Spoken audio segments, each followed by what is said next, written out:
right, yebo bibi adwo bi kwaba edebepiem ewo Net2 TV ene ye the inside Ghana and edebro. There be am catch us nyankopon ya adoma every Friday from the hours of 7:30 to 9:30 p.m. 2 hours. Yaba betena se na ya hwe nsema air course wo Ghana. Ede nsem na air course wo Ghana. Ye de san nsem nyina eba amwat mati bibia se. De tosu mi no so no. Shanen so ma me say we an independent show. Yenye bias to any political party. Our honesty and objectivity will come into bear. And the ebia utiem nasa o hwemia conscientize your mind. And kuma ye ba be di no e Ghana first. Ye dwen Ghana ho say Ghana bit ma fa ne ntuma padi afra. Na Ghana bit me akone ne me ho hyehye e na ye de ba. Madika catch us between the hours of 7:30 to 9:30 every Fridays. Ye tenas na fe de nsem nyina e de abraw. Ene ye be rewura nsem na edoso. Mo be channel so enche anas enrampo anas enrechi ena omampanyini Nana Adodankwa Akufo, the president of the Republic of Ghana. Yes, if we be drip me room e de akere wo e de ade am de hu nsem nyina eba. Eno so achi no o be channel so a na no memenda the former president of the Republic of Ghana, John Dramani Mahama, ekopie mu ewo tamale eho eno mutimi ko inaugurate o mu campaign e de ensem no de tuja ye de ho nsem eba. The youth organizer of the National Democratic Congress already din e de operado so akasa e de ensem eno de tuja ye de nyina eba ewo sa adwumade kesi so ene nyankopon ya adom na se ye hwehwe nyina timi ba mu a ye ne opanyin kese ba ko betima hwehwe nkomo e de nkomotwe ene ba bekoso ene ye bebo awuram ewa afrafra nto ye kwakwa kodi nkomo GTP ne ho nsem etesen already din e de Hopeson Yauvi Adorye ene ono ne ba begina konwa ono NSM director special duties movement for change ye ne papa yi ba betwetwe nkomo e de ensem na ala na eka e de na ekoso we ene ensem bebra ye de ebro life ewo Net2 TV kache hunua nani aso nka nche ni ase franco na hita gina konwa o de ensem no eba na amafo be channel so a ye be ransem num na afia de ensem nyina abro life ewo Net2 TV nano era the president of the Republic of Ghana, His Excellency Nana Adodankwa Akufo-addo edi dwumadie bi eba ni din the District Road Improvement Program utwaniti a ye fene drip. Nano the president of the Republic of Ghana ekasa wase ehun nsem bebiraba amanfo se ade wodi ehu bi da ehun nsem te sei yenkɔ video no tama Nana Adodankwa Akufo-addo ene empanyifo na drip no ye pa ho ntoma na empanyifo ekasa ede afa ho yenkɔ video ne ba ye bewuram.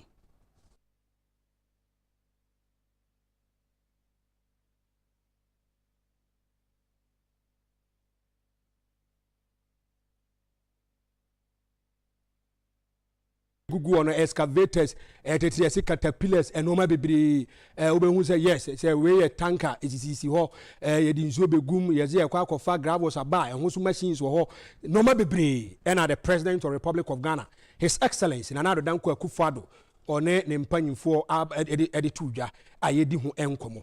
Now, if you look at the new patriotic party, the Biameka, when the NDC was in opposition, the new patriotic party was doing series of campaign no mo nyina so mo catch the Ghana for nyina say baabi ade na duru no. If you look at Nana Adodankwa Akufo-addo ye man opportunity na Nana Adodankwa Akufo-addo made the president of the Republic of Ghana. Now when NPP was in opposition, the kind of things they were saying to Ghanaians, and they say more true about the Maya, the kind of challenges and problems our Ghanaians are going through, no, they will make sure that this kind of problems so man mi kwa nyina mpo amfiri wa do no ma yidi afiri ho. One major challenge na affect Ghana for kwan. One major challenge now affects Ghana for Agyapong. So if you look at the campaign, the manifesto of the New Patriotic Party, the kind of things they were saying, they told the ordinary Ghanaian to vote for the New Patriotic Party. Almost more to abandon the Maya, ya baby making sure say Ghana kwando duana o make my yedi free ho. Mienu jitum. Say Nana Adodankwa Akufo-addo buy Ghana kwan oye or born homodin. A do baby Christ year of rose. A do if you look at this calendar season, our major attention and they say akwanya enye papa akwanya aseno the new patriotic party Nana Adodankwa Akufo-addo government no oba be hye timi aboa ama Ghana akwanya timi afa ne tu apadi afra me ametie emede makono wo hwe no ma na no omo be pagya de gu ho churches ye ba be boa ama Ghana akwanya timi afa ne tu apadi afra. Madika catch us one major problems of Ghanaians and they say Ghana kwanya papa ene uko obi kroma obi wo ho amfuturo nko a obi wo ho kwa ya teche edi nipa no mpo kwa odwen ho okọ kro bi so a opemfo mpo no etoda kwanya enye nti no opemfo no timi pon ebia wo ko ba bi teacher dey timi post obi di ko ba wo se da bi ekwan ne nye menko obi wo ho okọ adwuma just wo sesa ne ho ese atadi fi no du kroma wase asesa ne ho aprapra ne ho edi akọ. Now if you look at this particular motive banana dan kwa akufo-addo ene ni mpanyifo a they want to make sure say Ghana ya kwan a ayebisi basa na da bia ye twen say ababa be ye bibia no ye pese yi di free wo na eye decentralized ye de ba form na fam mpanyifo na omo ho no omo wo ho no o make ma ye bibia ye kama. Now if you look at another dan kwa akufo-addo na no omo gina ho ne the local government minister and making sure say no money nyina aye kama already di eri Agyapong sakosa na ye wie bibia no da bia me come say the reason why we vote for politicians and they say they should not come and re-echo our problems to us. The reason why we vote for them is to make sure say the kind of challenges and the kind of problems that we are going through, they should be problem solvers. And obi be sorry ahomache so akwa to abade ma frafranto obi be sorry ahomache wo so to abama Dr. Mahmoud Bawumia wo so me to abama John Dramani mama ne te nipa na e to abanyina ne say e se nipa na ye to abade ama no the person should be a problem solver. The person should think about the welfare and the interest of the ordinary Ghanaian. And who's had your way no? Na down kwa akufo-addo yam na baso. O hia kwa ma fa so ene. Hwe ade na gugu excavators no ma bebre. Make sure say no ma be ba for na decentralize na bibia timi aye kama. Na ye wie bibia wie ye no. If you look at the new patriotic party in paying for, and especially the local government minister, or make a statement, Mestre Imam so mumfanto. So say adena asino aye unprecedented. Me team subiem or say what shall another dan kwa akufo-addo na no mo ye e pa dwuma de ne won to madrip ne won to mana hwe machines no me wo na it is unprecedented. Me say dan ko school no akiri to be test abrofo no then I have to ask people say they should go into the dictionary for me. They should go and look at the meaning of unprecedented. And me catch obi say that obi hwe Cambridge bu mame obi hwe Oxford bu mame or more nim dictionary no they should look for the meaning of unprecedented for me. And if you look at unprecedented, I don't person will change and say never done or known before. And that's no. If you look at Agyapong sakosa or no, any minister for local government say drape is unprecedented. Give akufo-addo his commendation. Agyapong sakosa or no, any minister. Now, class asem no. I have to go into the dictionary and look at the meaning of unprecedented. Say, class be your unprecedented. Ye patch say, Sadian ebisida. Or say never done or known before. I want to break it down for you to understand. It would here already did a Agyapong course or say unprecedented. Then we go into the dictionary. We look for the meaning of unprecedented or say never done or known before. Or class has some you know. I'm call this time I'm call the meaning no. Then it has to push me to go into archives and go and see Sadiana or Kano, a BSC pain, and I say BC pain. Now, I didn't go to the First Republic. I didn't go to the Second Republic. I didn't go to the Third Republic. I went to the Fourth Republic because the person limited me from 1992 back. Now, me who say if you look at leaders who are leading Ghana, some woman here cast an SC a unprecedented now. I try to look into the CV of J.J. Rawlings, Mangubi. Now, J.A. Kufuor comes into the picture as the president from 2000 equity 2008. Now, Obi Owo phone be almost had you. Obi Owo phone be almost had you. And this is how it is written. One, or say, ministry procures graders for district assemblies. Ministries procures graders for district assemblies. Now, if you look at the story is dated way back in 2008. Take emotions and sentiments out. Let's think as ordinary Ghanaians. And then, we should go back into archives and see. The NPP is saying it is unprecedented. Then you have to go back into archives and go and read. Now, Ima, the Ministry of Local Government, Rural Development, Environment has acquired 42 motor graders valued at 10 million Ghana cedis to be distributed to metropolitan, municipal, and district assemblies throughout the country. The 42 which were pre-financed by the Prudential Bank were the first batch of 170 graders. The ministry was procured from Menses Gutta Papen of Germany for the assemblies. The machines will facilitate the maintenance of feeder roads in the beneficiary district. Mr. Kwadwo Agyapong, sector minister who commissioned the equipment at Tema on Wednesday, said partnership between the ministry and the manufacturers will give the assemblies the opportunity to own machines and pay for them over a 2-year period. Now, if you look at Agyapong Sakosa, who is the minister at my local government, or say it is unprecedented. But they can't catch or say, young Koko the meaning of unprecedented. I didn't see that. Now, if you look at J.A. Kufo in 2008, J.A. Kufo Kofa excavators, any graders by. See, young teacher and former district assemblies, municipal assemblies. Say they buy your mom, acquire BC Basano, or Monconquoye. Now, if you look at their course, it means that J.A. Kufo in the Fourth Republic gave birth to this kind of project. Let's be explicit, let's be sincere, let's be honest. It means that J.A. Kufo started it. If you look at akufo-addo modern amebo mabaso, the components bi akeka ho. If you look at the quantum and the quantity, ya mo akufo-addo mabaso. But if a certain minister come and tell us, say, "Sadi we as you da," then it calls for worry. Then you open the doors on and avenues for us to punch you and go inside it. And in 2008, J.A. Kufo started this. Now, if you look at 2015, John Dramani Mahama also did the same thing.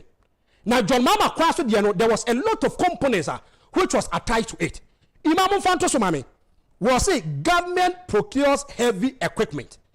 Government procures heavy equipment. Was saying Accra, March 23rd. The government has procured some heavy equipment to facilitate road works in the rural areas and to reduce associated financial burdens on district assemblies. The equipment include 20 payloaders, 20 tipper trucks, 60 graders, 10 excavators, 5 bulldozers, and some service vans to help maintain the equipment. And in 2015, John Dramani Mahama was the president of the Republic of Ghana. And now but so the catcher says it's unprecedented. Then you go into archives and go and search. Akufo-addo modern, how many components are coming? If you look at the quantity or the quantity, but if you tell me, said, now Akufo-addo started this kind of project, it is a fallacy. And then John Dramani Mahama, and I make a say, John Dramani Mahama say the equipment include 20 payloaders, 20 tipper trucks, 60 graders, 10 excavators, 5 bulldozers, some service vans to help maintain the equipment. Or pass service vans in the aba. Say the buyer a machine import say these people will go and work and make sure to be a bit my camera. Now say, Mr. Leland Tevandapoy, the Deputy Minister for Local Government and Rural Development, said when the procurement of the equipment and district assemblies will not have to buy or hire such equipment during roadworks, but will only need to request for the equipment, fuel them and cater for the minor expenses. And would say the motive. Omo for the buyer, omo say Ghana kwaya ko rural areas enye na enkoyiye no. John Dramani Mahama akwa for 20 payloaders e diaba. Wa kwa for 20 tipper trucks diaba, 60 graders, 10 excavators, 5 bulldozers and some service van. Et me amenity the bia me come say me MPP ni. But anytime I get the opportunity to sit here, my objectivity, my honesty, my integrity and credibility, I don't joke with it. My duty here is try to enlighten and educate the ordinary Ghanaian. And Namaka politicians, we will probe into the matter, we will ask questions. And yes, we will go back into archives. And I say, now, let's look at the motive. Let's go back in 2019. Nana Akufo-addo captures power for the New Patriotic Party. Obedi president. Now Akufo-addo, this legacy you can never underestimate it or take it from Akufo-addo. When Akufo-addo was the president, Obano, not Ghana ambulance service, not the year Jumaya Makumaku 50. Semidium Ghana Henya ambulance service, the year Jumaya Makumaku 50. And to Bashan is it got to a point. Private people they are into ambulance service, they were getting a lot of resources and money. Obashan is one on the 28th of January 2019. And another Akufo-addo commission 307 ambulances or commission you know. And you see Agyapong say the day the president was talking, he gave the mission and vision statement of the ambulance. Ambulance running ambulance no the intent purpose of the ambulance nana the Akufo-addo kai nana catch say or the boss the ordinary Ghanaian when there is emergency cases, when there are problems the people can fall on the ambulance, and the ambulance will become a vehicle that will help salvage issues, that will help solve problems. Ghana, naturally, a lot of people are bombarded. The intent motivated for ambulance, they buy, you know. Amount for more school, amount for multi ambulance service, I say, the kind of things that they are doing to the ambulance service, is a direct opposite of the intent motive. I cover the buy. Now, Ima, young Quadia. Now, ambulance near cover the buy, and you say, young from one Ghana for so be one who trim Agyapong kita month for be Kroma. Let's look at the kind of things on the ambulance here. Now, ambulance was say, ambulance carrying cement was being tested, driven by mechanic. Young Quadia, ambulance in the Siwano. Ambulance, I say, Ghana anyone who trim, Ghana any emergency or problem. We should try to transport the person. Send the punbet me do intem, na the punbet me atono. Ghana ha, it go to a point. Obi yaria, just said they need to tax him. Ni aso aben, and I say aso hazard. Aye makwan, bi kwa waye makwan. But when you say ambulance ba, na ye so siren no, and I see a bar ben, it tells you something. So no, someone's life is in danger. Let me try to open up. Now, if you look at the intent motive, I mean, they call for ambulance with the bar ya. When you pabonism and the cement. Ya go for cement diagum. This is Ghana for you. Now, government ambulance being used to carry charcoal and food products. Where your 1st of March 2024. Now about 2:25, 41 microsecond PM. Where Ghana ambulance, you say, young found fire for emergency cases. The intent purpose and intent motive. And they say, young Ghana for look at this. I will hope na air time. Say Ghana for your near break. Na now don't call akufo-addo any MPP are buying in Ghana for home, thinking about the ordinary Ghanaian. Look at the intent motive. But this is a direct opposite of what an ordinary Ghanaian would do. That be a come say Ghana. Uche maku tena. About 9% of us. You say here mental you say because if you look at the motive for some people, come for somebody ya their airtime. Show where your ambulance, minim de gugu say there where your chaku, where your body minima de crow. And I didn't share grandma then I basa. So if you look at the intent purpose, I call for ambulance and the buyer, we are doing a direct opposite of what it is meant for. Minute na na don't call akufo-addo or my idea. The time so my idea and said drip your akufo-addo bay ebeboa. But as a journalist, as an independent as I am, I will ask questions on behalf of the ordinary Ghanaian. Tell me, do some me akufo-addo mabasono. I have to ask questions on behalf of the ordinary Ghanaian. And I'm taking you back. Anytime catch your videos, be say, if you look at this kind of ambulances, the intent purpose, the motive of me for ambulance, the buy, you know, the ordinary Ghanaian anti for the buy, you know, and paying for my school. Oh, what's the idea? I say, oh, Musa Derby, yes, the coffee, pay a fire for, oh, my being room, aqua health school, at the ambulance, or con king council, a quarter of my dear Nesano Marino. They are doing a direct opposite of what the thing is meant for. And the DNA trust, sad repair, yes, I can for the bay. And paying for it now and find a direct opposite of what is it's meant for. Ya boku for the mabaso. Ya be ya celebration, we fan fair nakoso, and no HM. But let's look into the future. Future no Ediasan Yeka. Now I'm going to ask questions. Before some maybe start questions, you know. Now I'm saying so. John the money mama, when he can't catch us or more payloaders or more excavators or the regional, municipal, any other areas. Go to Sunyani Municipal. Imam Fantoso. If you go to Sunyani and to cut them, they say, Regional Coordinating Council for no. Machine yes, or Mufanya, ya Kwana Ghana for me from Muntu from Kwanya Kamano. Imam Fantoso, their course was my MPP communicators are talking. Imam Conquest Yasem Crow. Graders, tipper trucks and road rollers retrieved from alleged wrongful owners in 2017 have been allegedly auctioned by the Regional Coordinating Council recently. At a press conference in Sunyani, the Sunyani East Communication Officer Abubakar Yakubu said the machines were used to support the work of the district assemblies, including reshaping roads, but attempt to know why they were auctioned from the regional party executives and the RCC yielded unsatisfactory responses, a situation he said is frustrating the defense of the party. He therefore demands some answers within 3 days. We have decided to turn our effort to the Regional Coordinating Council, since they are and have been in charge of the trucks in the region for and on behalf of government. Who authorized the auction of the trucks and why?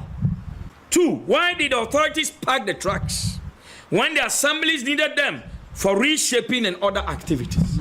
Who are those the trucks were auctioned to? Is the new patriotic party in the region aware of this development? Was the auction advertised in accordance with Auction Sales Act? These are our questions and we shall wait for the answers before we go back to the studios.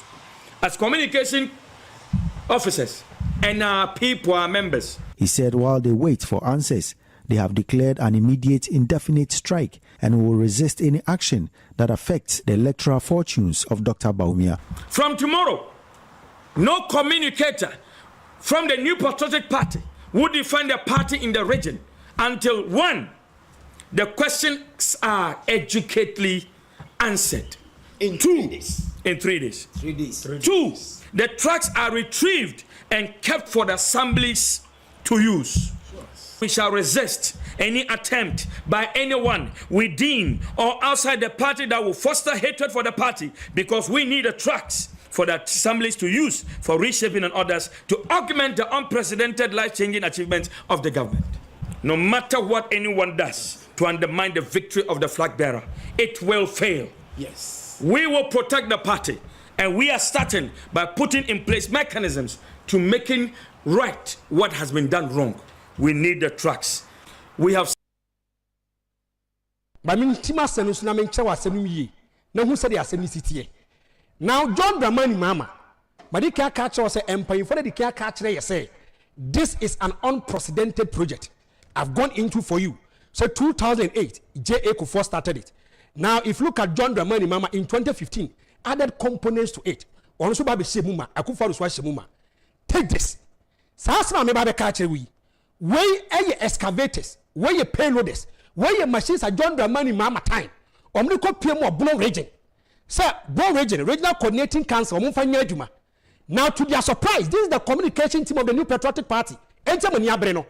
Or more part, say, if you look at these payloaders, any excavators are the assembly and the regional coordinating council, any regional minister, they have auctioned this kind of excavators.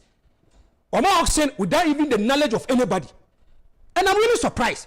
Open the pub why no anti-corruption campaigner. Koma Adorye. Adorye obekwa koyi documents aba. And I John Dramani Mama say, and I say, and I say, you see a bottom the free fee. One Castle constituency and one Castle region. Look at your communicators. This is the regional communication director. Was say, if you look at the regional coordinating one and pay for our regional minister and inquire for they have auctioned the machines. Machines are more auctioned in my wine. What is the motive? Motivated by the intent purpose. They say, acquire Ayabasa was no region in Fanye. But today, look, I say, yes, ya auction. And today, Obian may be a Sana Kwakusi, whatever Tesram, you may be a Sana Kwakusi. And to me, I'm here an independent journalist. I'll go into the matter and I ask questions about it. Now, if you look at this particular draper, as a journalist, I'll ask questions. My boy akufo-addo abaso. First of all, I'm going to ask 10 crucial questions. We are about Hopeson, so 10 crucial questions about this particular drip. The other kind, fueling. Machines from akufo-addo abano. Is there a fund? I the Bible say fund be the ho. Ebe de biano, ebe amosra mo ko fuel station, bi akwa koji fuel na. How many liters of fuel on the yedwe de bia? Is it going to be a standardized one say? Ebe abe peme o mikrom wenchi a. Na ebe wenchi for the year kro bi kwan a. Ebe mo hia 100 gallons of fuel. Oko ko peme amasama for so use a day. They should get 100 gallons of fuel. Now we should look at the maximum and the minimum. Nipana talk as a cry saying, one talk as saying, we have to go into it. Who is going to do the fueling? Is there a fund that you set up? And as a fund be anyhow, a assembly is not a quack to fuel. I make sure say, or more baby you coin and answer 170 saying. The Atosum who determines baby a say a quack in terms of scale of preference. Tell me, is it going to be the MP? Is it going to be the NCE? Is it going to be opinion leaders? And as a whamo, and I'm about to say there be hopes in Kwanya Yan Konkoye, Franco Kwanya Yan Konkoye. The kind of problem that it will bring on board, the kind of confusion and fight at the I'm going to paint a certain kind of picture to you. And then, young father say, grade the cinema machine, PM, Wenchi. Wenchi is an orphan constituency.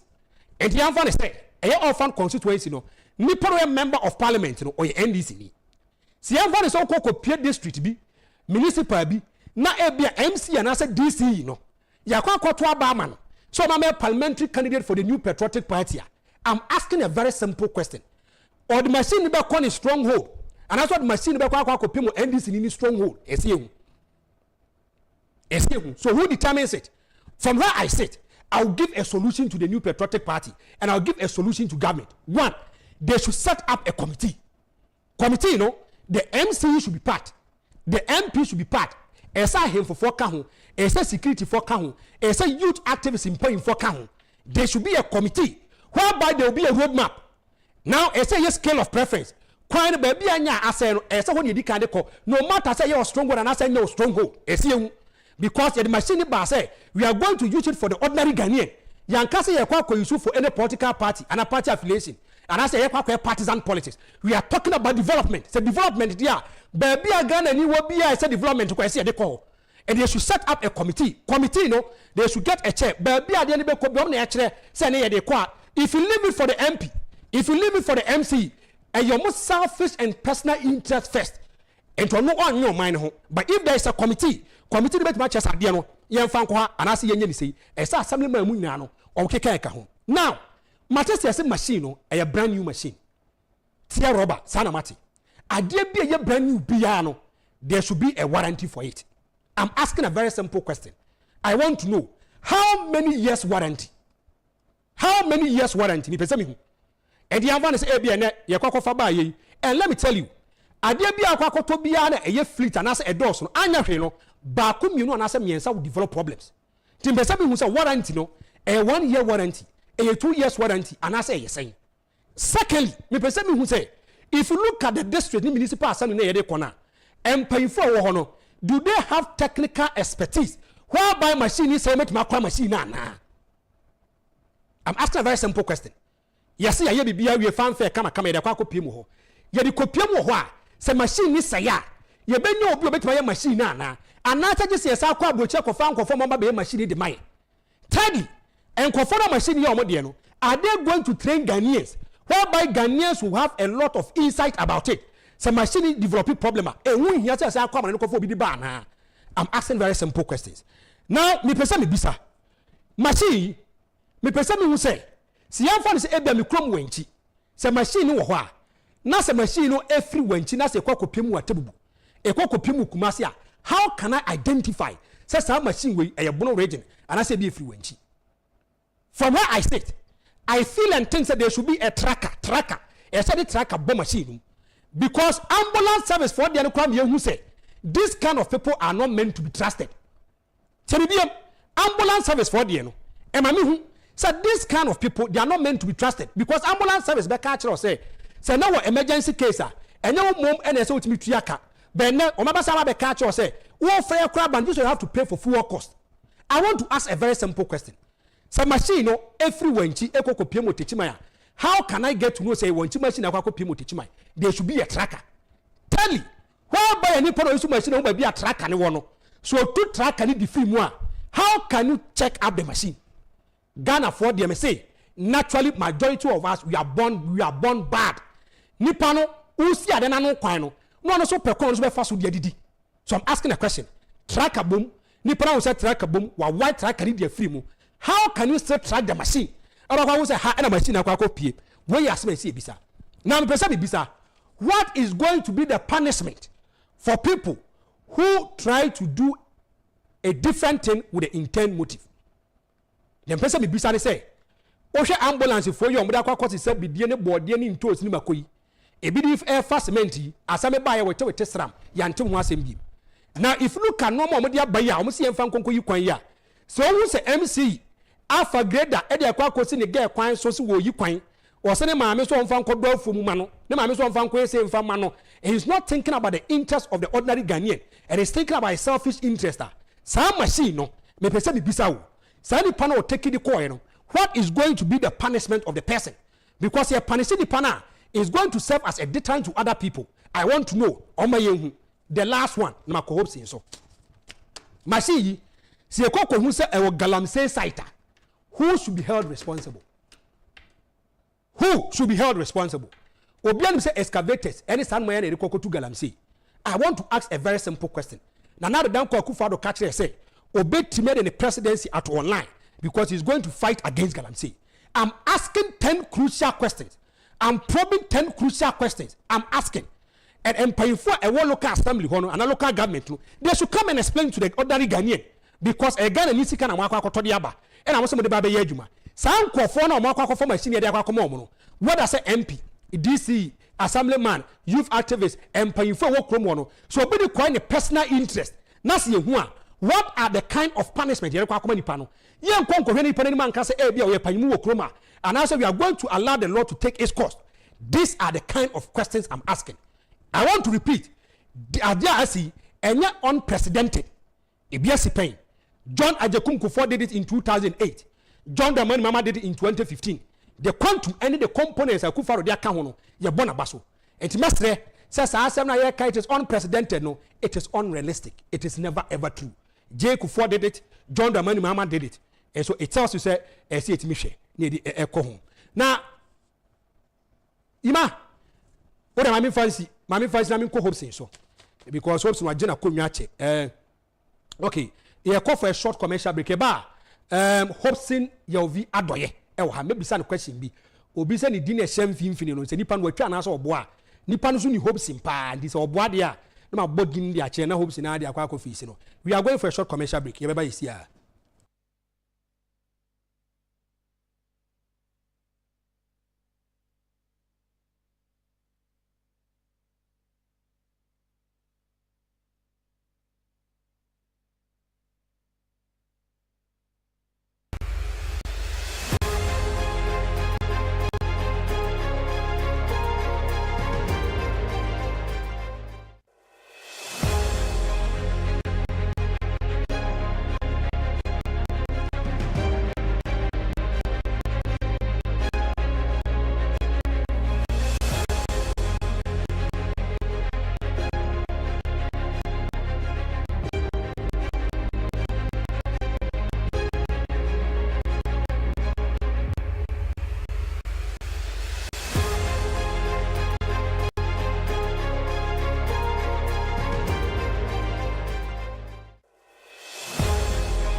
Chabit, Marika catch us and your boss, ye bibia, ubi say or you controversial, ubi so Canadian, ubi so onphobia.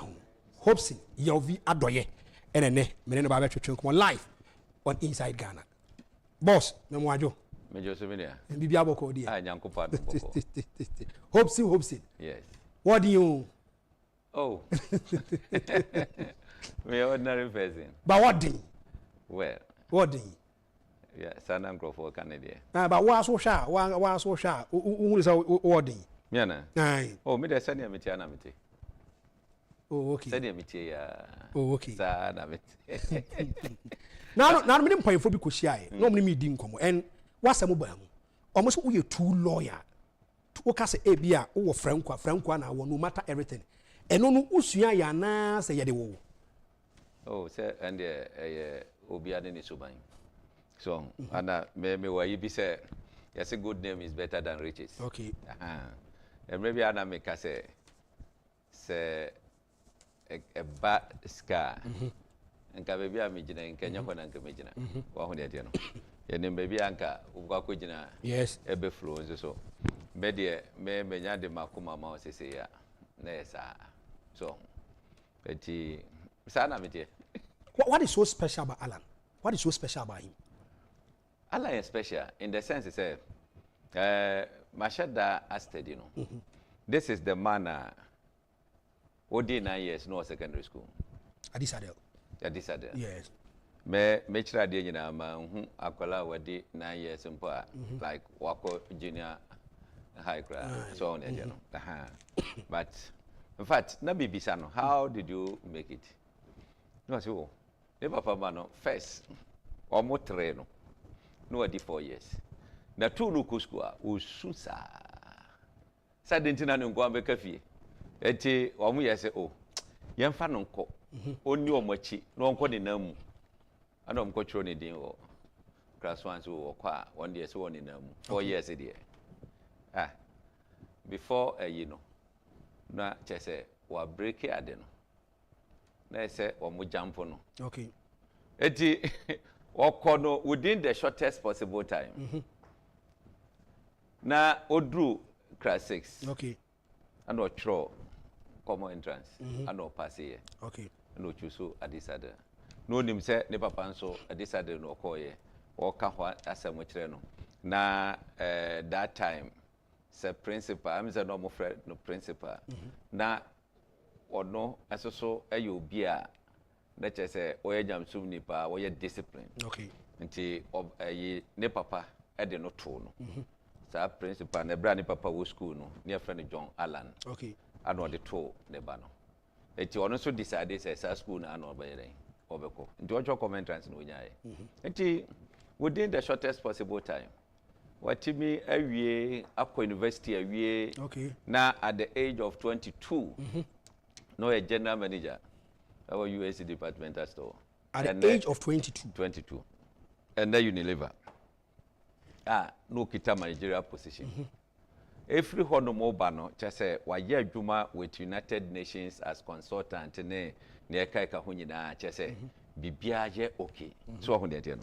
Na waye sa adwuma ya ene Ghana ha say escafo bebre efa ni nsem. Na say mi ko kuma say mi ko share penny bi pa. Okay. Ano say a true Alan. Ana otimi gina na so in the business wise. A true Alan. Yes. And I mean name fancy be why you defo. Why you defo? Okay. Because of the emperor na or the training ne nkrofo no. Ti nkrofo bebre, companies bebre. E wo krom hand there. Just say a true Alan ano mo e de nipa wode na yikra software me ye Ghana card. No or no a true Alan. I know to me a diginani na so near the ati me steady now for all this one. I'm say I never pay or ye. And I'm a background check be. Okay. I be who say or you be corrupt. So really? Oh yeah. Or you be corrupt. Now what in Ngada when it comes to corruption, what in Ngada? To be honest, Debbie. That's right. Ati this is the man. Na the Emma Mesa Eco Pen as a crowd, they say, well, your minister near say a trade fair, year tone. Na omode agreement to be torn and him. Or kinds are no opportunity to say agreement to air Mwagana. Eti ankanye Alan and trade fair ton. Ya ton and yes, and Alana. Make us have nobody. Meet you, house meet you. Come on, me meet you. It was Casa Davi, where the Mwagana. Or Mukaya was one sign. It was alleged. Anna Mitier, former member of parliament, and no account radio, so say. Okay. Or also say, or Muma investor, no cry, Ebehuno, backdoor. Cash a bread, and so on, you know, one sign. A brand who hears Sika at the aqua primaries. And so on, one sign. I know more term agreement, you know, a free trade at the Kobe before. I know more sign. Trade fair, trade ministers, you know. You understand? They are called before Apapa sign. Lisa Mexialena said the sector minister. Yes. Every data should pass through his end. Yes. You see a person a tongue Adorye. Na only PV knowledge about it. I just only knowledge about it. Was it one sign because agreement, you know, Mwagana. No, they are furniture. I know they are called before Apapa sign. And they are boo ho. Look, Madam for Hinibia no sponsor MPP in opposition. Was see the office with trade fair a finishing more nice. What your mama bre? You not started development to be out. Yes. You boo be office. O God my beland. I did any your honum. Eti Sadio Madi Yinama midna arishemu ewodumu. Look, me the man made two tari akufo-addo de den pa no. Me who say akufo-addo. No you be a one you corrupt. Okay. Woka bi pa na ebi obo bi din kra no hu se sa ni pa ne ye ya hu se the nimu se sa at once. Okay. Ba me just me jajidie the way I trusted the man. Maybe I na me ka say the tiaje ye wa na busha for na asay no din. So hu ne tie no. O ba say ni din. Eti Alan there me because of that me dinachi me tareno tawe o waya enwai. All right, so that's why me live on 2 TV. Anybody can catch us say Hopeson Adorye wa ha. director for special duties. Now, Hopeson boy, our portfolio na se kyerɛ say special duties as it kyerɛ say. Nothing. Your special duties. Nti kyem. Na duties as it say. Me na you about nti kyerɛ mu. Anami wa. Okay. Say ye wo nnwuma ye. Okay. Aha. Enti wo no, wo ye special duties. I don't know.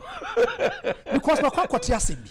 Men kwati asem bi a special duties here we. Hey, Hopeson be kube. Now Hopeson, nyame adom. Me pese me bisa se afrafranto yi nipa. Na wo se me din na hwemfimfi na yeden. Ya ovi no. O ayi unim Zito. Zito me ni papa. Aha, Zito say. Ya ovi no as kyerɛ say ya oketwa. Na me say this me share Hopeson na me bisa Hopeson because ono no me nyini so akwa nwuna man mu den nas mo kana maybe am nyini. Onko hoda maybe I no friend ya nwuna. Maybe I no friend. But correct there. Correct. I said atakakra na atapeni. Oh okay, okay. Me fear ya ye 2. Bako 68 born, bako 69 born. Oh okay. Na ye no na ye pre. We say me na me penny, we say me na me penny. Na this is a difference, you know. Okay. They say who say ya oketwa ni ya opanyini ni. Yeah. Oh fine. Ati no penny na friend ya oga. Oh okay. Oh okay. Oh okay. Afede na de ho. Zito watwa. Oh Zito. And Zito. Nim say obekwa epo anu a wo hwe. We dey obo say watwa. Now yen hwe afafranto yi nipa. Ka be bisa say ne ho te say. Afafranto ho ye pa. Na obi anim sa afafranto de. Wo hwe ye book ye chi a ene da ho kama.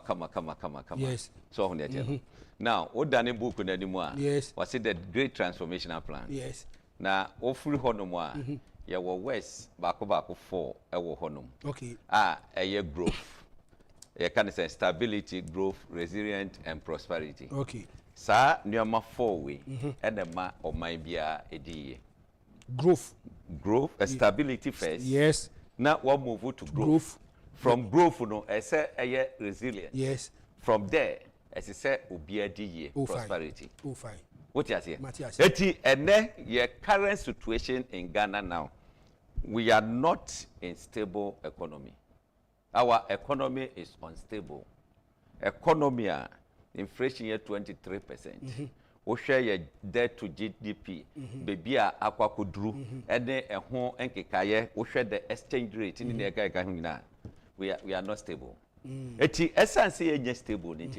We need someone who will take us to that stability. Okay. Now, see about Fourth Republic, this is 32 years. This 32 years, yanya president ahodo. Yes. Omaba betwe mu akọ ene ni wote so. Yes. First one, wo wie no, Jerry John Lawrence. Yes. Was wa lay foundation. A good foundation. One can just good was a solid foundation. Thank you. Wo free honum Jerry Kufobae. Wo wie was wa lay solid foundation.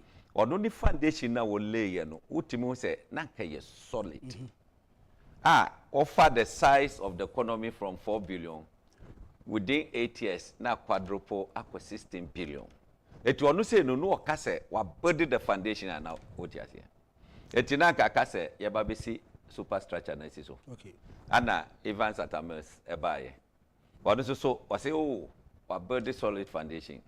Jo Mahama baye wa build solid foundation. Ana Nana Dankwa akufo-addo ababedru. Na say finance minister was here build this solid foundation. That pain ye basic superstructure. That pain. Eti ye be market time I build the foundation is out for 32 years. Then you say Babe twice I build this 36 years. When? And no na lanchemantin kase. We need stability. Okay. Not just stability. Say, and then dollar to CD. Maybe I say antino is stable. And yeah, no near. Okay. As I said to me, twice for 4 years. Now you're stable. And no the deep growth. Eba. It's growth no eba. Ubon safe we economy no ababe solid, resilient. Then omo mugum awo mudiga. Other businesses in the no. Na fe prosperity ni yeden. Never.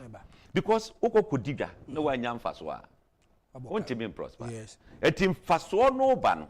E no na kire say. Look, every bia na me simple analysis say 2016 10,000 Or per $10,000. Now we have just 40,000 cedis. It's at $1 near 4 cedis, no? Near 4 cedis. Okay. We have just 40,000. Okay. Now we the same 10,000 today, we have more than 150,000. Now we it would be 110,000 within a matter of 8 years. Should we continue marking time? Ya mambo na ye buni ni ye shishe jinano ye market time. There is no forward march. Entino Alan Tremantin say the great transformational planning. A brand new MPP move from 2001 and was started so year documenting Wajuma. From 2001. Yes. And then I see I cry finance be what na minimum po. Dr. Abu Sakara said 2001 and Alan Freno said na great policy or mamishim emano. And I say na di pay war MPP and obeti my friend me say and to say hono hu bibi ewo Alan Tremantimu. And one no etwa ya. Eti say Alan Babe ye frabera. I tell you say enka sa solutions ya ye kitei.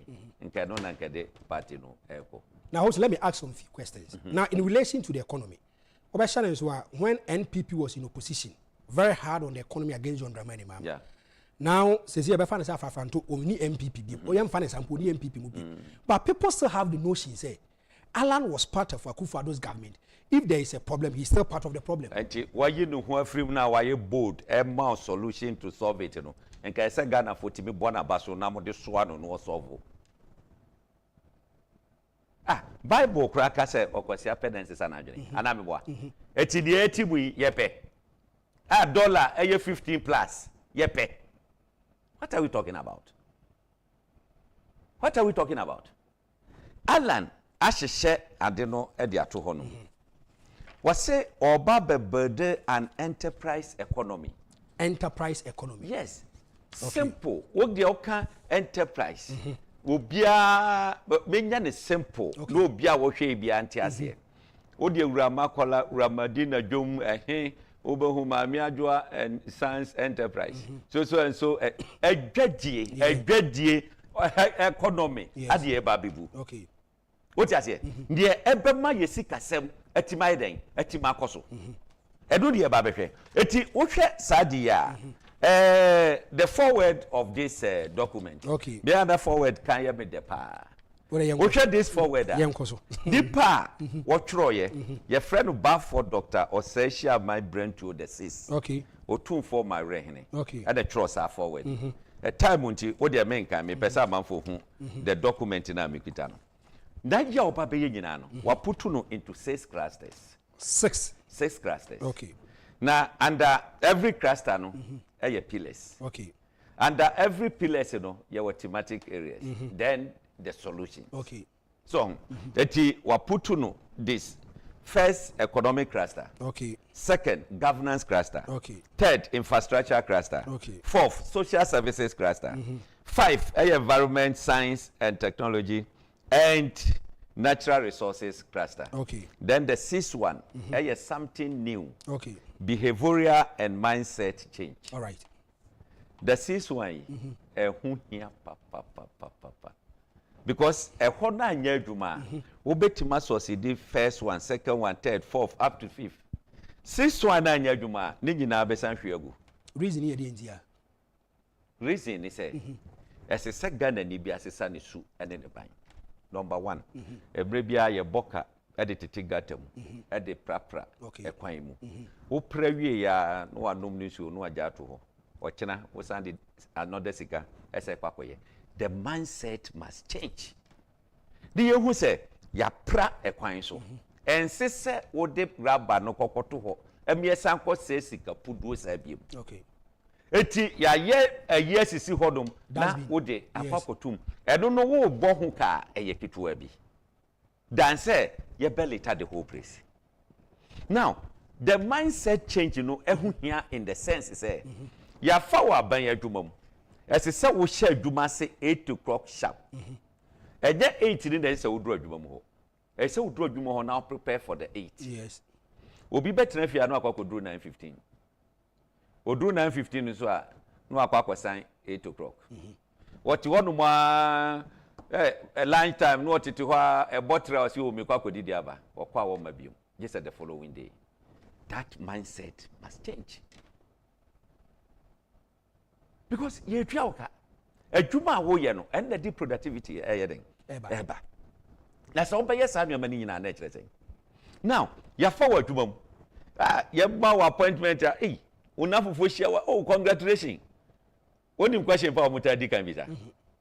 A hoarder there. It besides a hoarder. A hoarder. Okay. I want it. O me tadi tibi there. A hoarder. Straight away. Just say adwuma na okoyo. Okopon hwanya. Okopon hwanya tam. Ye adwuma. Successive governments are begging sa pepepe enete. There should be a mindset can say change. Yes. Amafo be hu say aha ye de me ko no. Ejesika na me kwa kope. Na mom me kwa koye adwuma agidin. Patriotism no. Patriotism no. Kokun ho ye adwuma ma oman no. That's right. Hwe okọ Europe on. Ebia a whole prime minister. Na ne annual salary be say 120,000 euros. Divided by 12 saying. Get. Eti omo ko ho no mo a omo nya ban mu so omo kwa kwesefo a enye ho no omo ko piska. Okwa koye adwuma agyadin. Wo wie saa aban adwuma no ofri so a private companies no. Ye penamba ba ye face of our company. Ye nkofa no MD. Ye fa MD na e bi betima ma 4.5 million euros per annum. Yes. Chese ubetima nyesika 1 month abro the whole year ebra na wo aban wo public sector no na wo public sector. Yes. Eti sada mbrofo no dia hye o mo adwene mu. Eti wo kwa ya aban adwuma wo nkwose wo kwa wieska wo nkwose wo kwa inflate contract wo nkwose sika we ne dia ba kwan bia so wonyi su sika no so kwan bia so nkrofo wi ba serve wo muti twrose we ba say no waboboa na sika no asa na aban krasa aba bedeneka enso sika na nkwanko ye hwe wo de hye no botom na hosma mimi sasa de wo kan nyina ye. Now ade ba ko a asa e ha adwen pa organ ha pa ne say fighting against your own people is a problem. Adinti and ye hear a government of national unity. A government of national unity. Yes. As a say. A government of national unity is a align Eba as independent president. Yes. Oba, it doesn't matter party or womb. Once you are good material, no do waba. Eti anya fe na obeka se ana me no bre wo party no mu. Eti enti mimpa mo. Hwese finance minister Digana bro. Mompa mo MPs sorry, ese da. Wa ho de ete no. Na office say government of national unity. Only relationship bia with the president in ade nke ngo watiko ententem gra. So ho de ete no. Eti these are some of the things Allah will bring on board. A bit change your situation. It is a wunya adwini bi say adwuma na mekoye no mekoye agyadin na menkoye say me de kwakọ wieska. I tell you Ghana be konanim. Obi ani ho no mo beka say me ye adwuma na sika bi aba ho mentimi gase me interfere bi. Ghana de ne de broso. Am for tafe broso. Time. Enti these are the clusters. Okay. Now, Mamenfa economic cluster. For the economic cluster, there were 11 pillars. Okay. Sub pillars, one, expenditure management and control. Okay. Very key. So economy ebe koya. Yes. That's one man control expenditure. One man manage the year. Forget it. Expenditure and fabra from a layman point of view. Expenditure. Say a buying sika or say a word in Juma yemu. Okay. Me fa ministers e ka me bo mo ho me ye sei miama sika me de be ye e de e kai ka ho no e se otimi control. Okay. Now under that no tie kwan ya wo fa so the solution. Yes. Can say expenditure management and control no we say number 1 ye wo emra e wo Ghana ha say ye budget deficit and say enka e more than 5%. Okay. I am real. And so maybe I buy a debro 5%. What home row? na hwa na beche no to me say abaning yet discipline wo. That's right. Emra na wato no emra o. Sanga se eche abai. Yes. Men number 5%. What go di 14%? Be na no achi abai. Echi why na beche no? Eno ni asem no. E dey say antimi no. Auditor General ebe kwa akoya ade na ba say eh ye hwe mu 12 billion. Ya say no ayira. Ya say parliament for mu nkonko hwehwe mu. No mu kokotena ho a. Anti parliament adwuma ya no mu your public accounts committee no. Eya na so ani. Me bisa. Na so mo ye wi a be to awe to tesa. To wa dey asresere o you are discharged. Yes. No ko. Eti alliance oba. Oba make sure say oba achieve budget deficit rate not exceeding 5% within a period of 2 years. Now, what ban of first year because he said yeah budget because answer na you be for mobile budget for you can say 2025 yes, for annual year no. That's right. Yes. Eti ono no ye to honoma president who take over you are working with that and make sure say through mid-year no what to nyama na fe wan kasa wa be prepare with there eti within 2 years no won exceed 5%. Okay.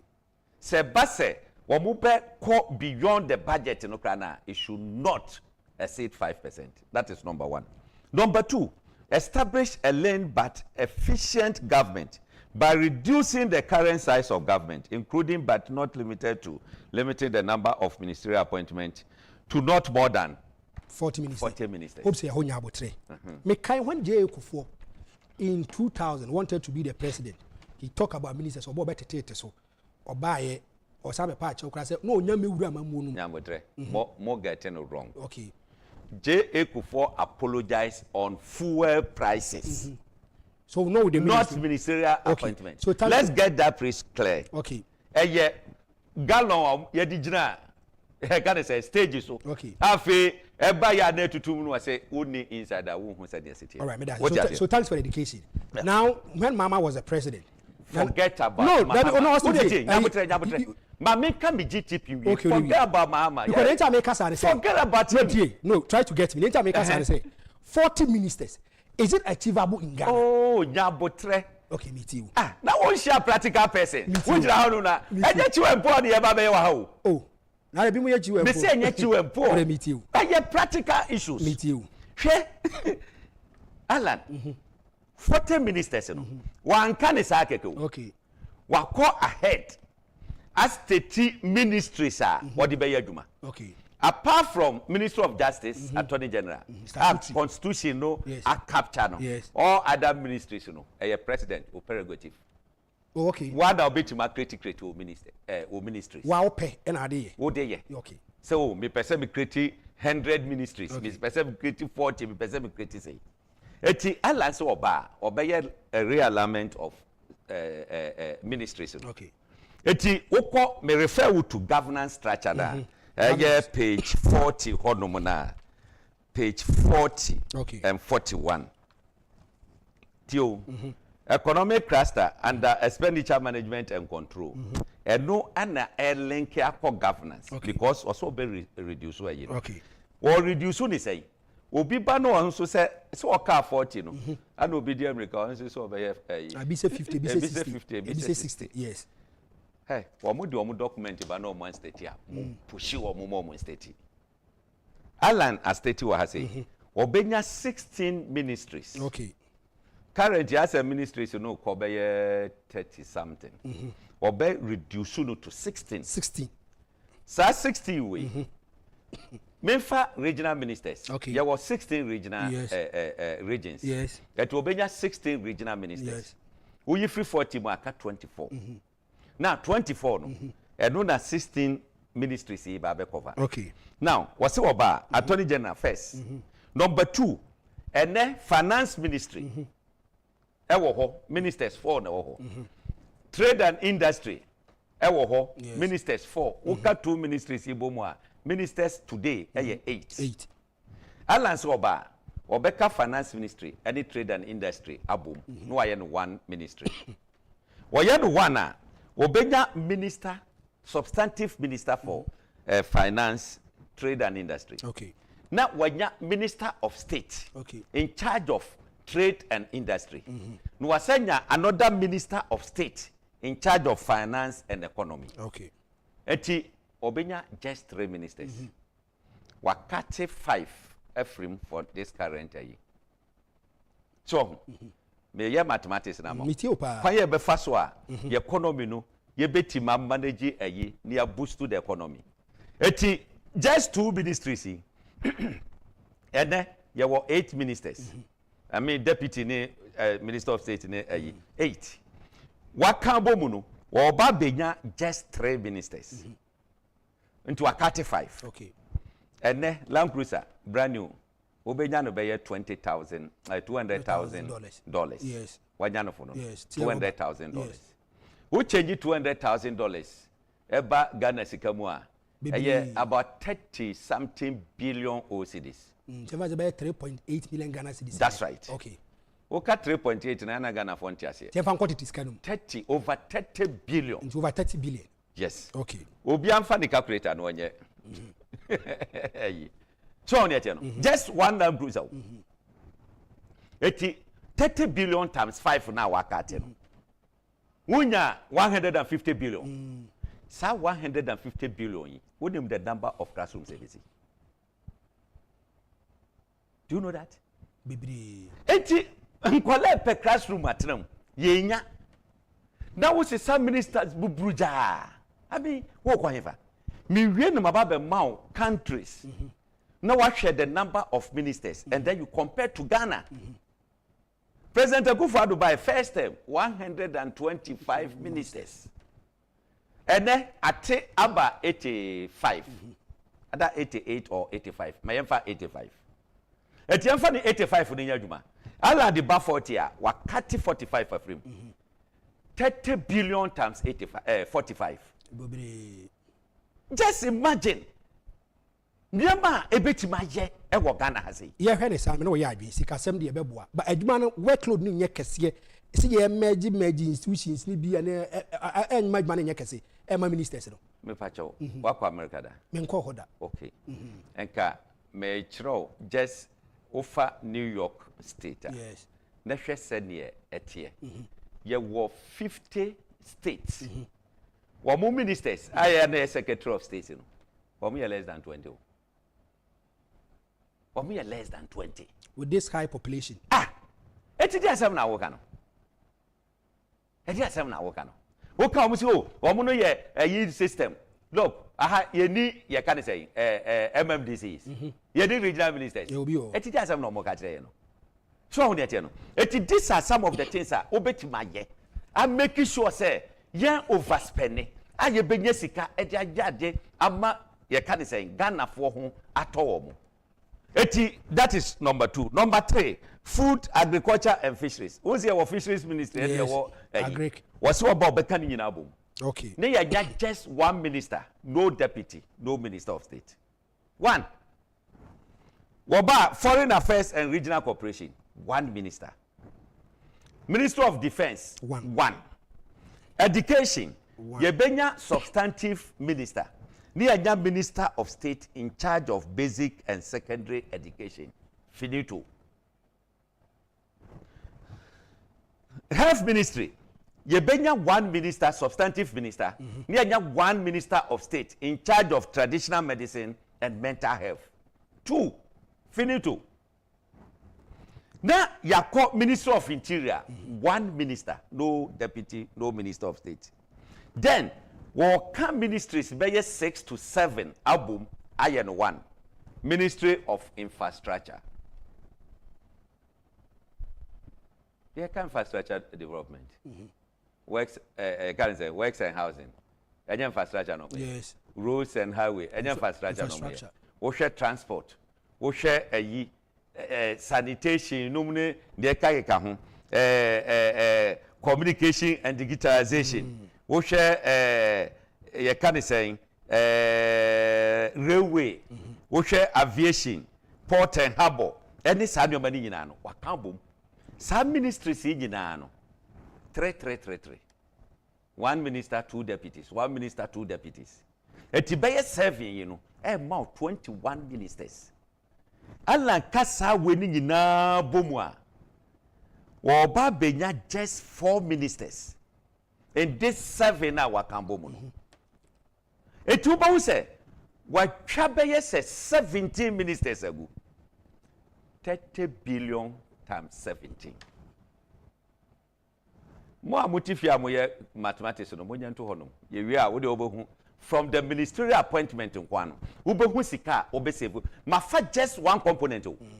Just the Land Cruiser ye to amane keke. When them say Land Cruiser penso so na minister ye de mano. Ada you know the njanto ho. Ye fa just one. Ni enhwe how we can save this country so much. How's me? You did go.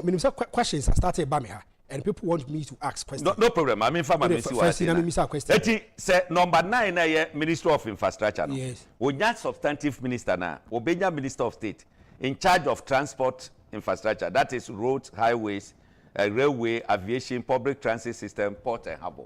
Nipa bako no washe honum. The next one, Ebe Minister of State of Communication and Digitalization. And then onim say a full ministry. Yes. Eti yade kahu, there will be a Minister of State in charge of that under Ministry of Infrastructure. Then the last one, which will be the third, Ebe Minister of State for Public Housing, Water System, Sanitation, Waste Management and Sewage System. Now, akwakoye 4 ewo honum. The 10th one, energy and natural resources. That is lands and natural resources. And then energy. Wasakata to a UAB. Oja, Obenya minister, and then one minister in charge of lands and mineral resources. Nakwako you 2, Sabri. Oko a honumasa 2-way, Emma about 6 ministers. Ewo honum. Or kati 4 agu, naka 2.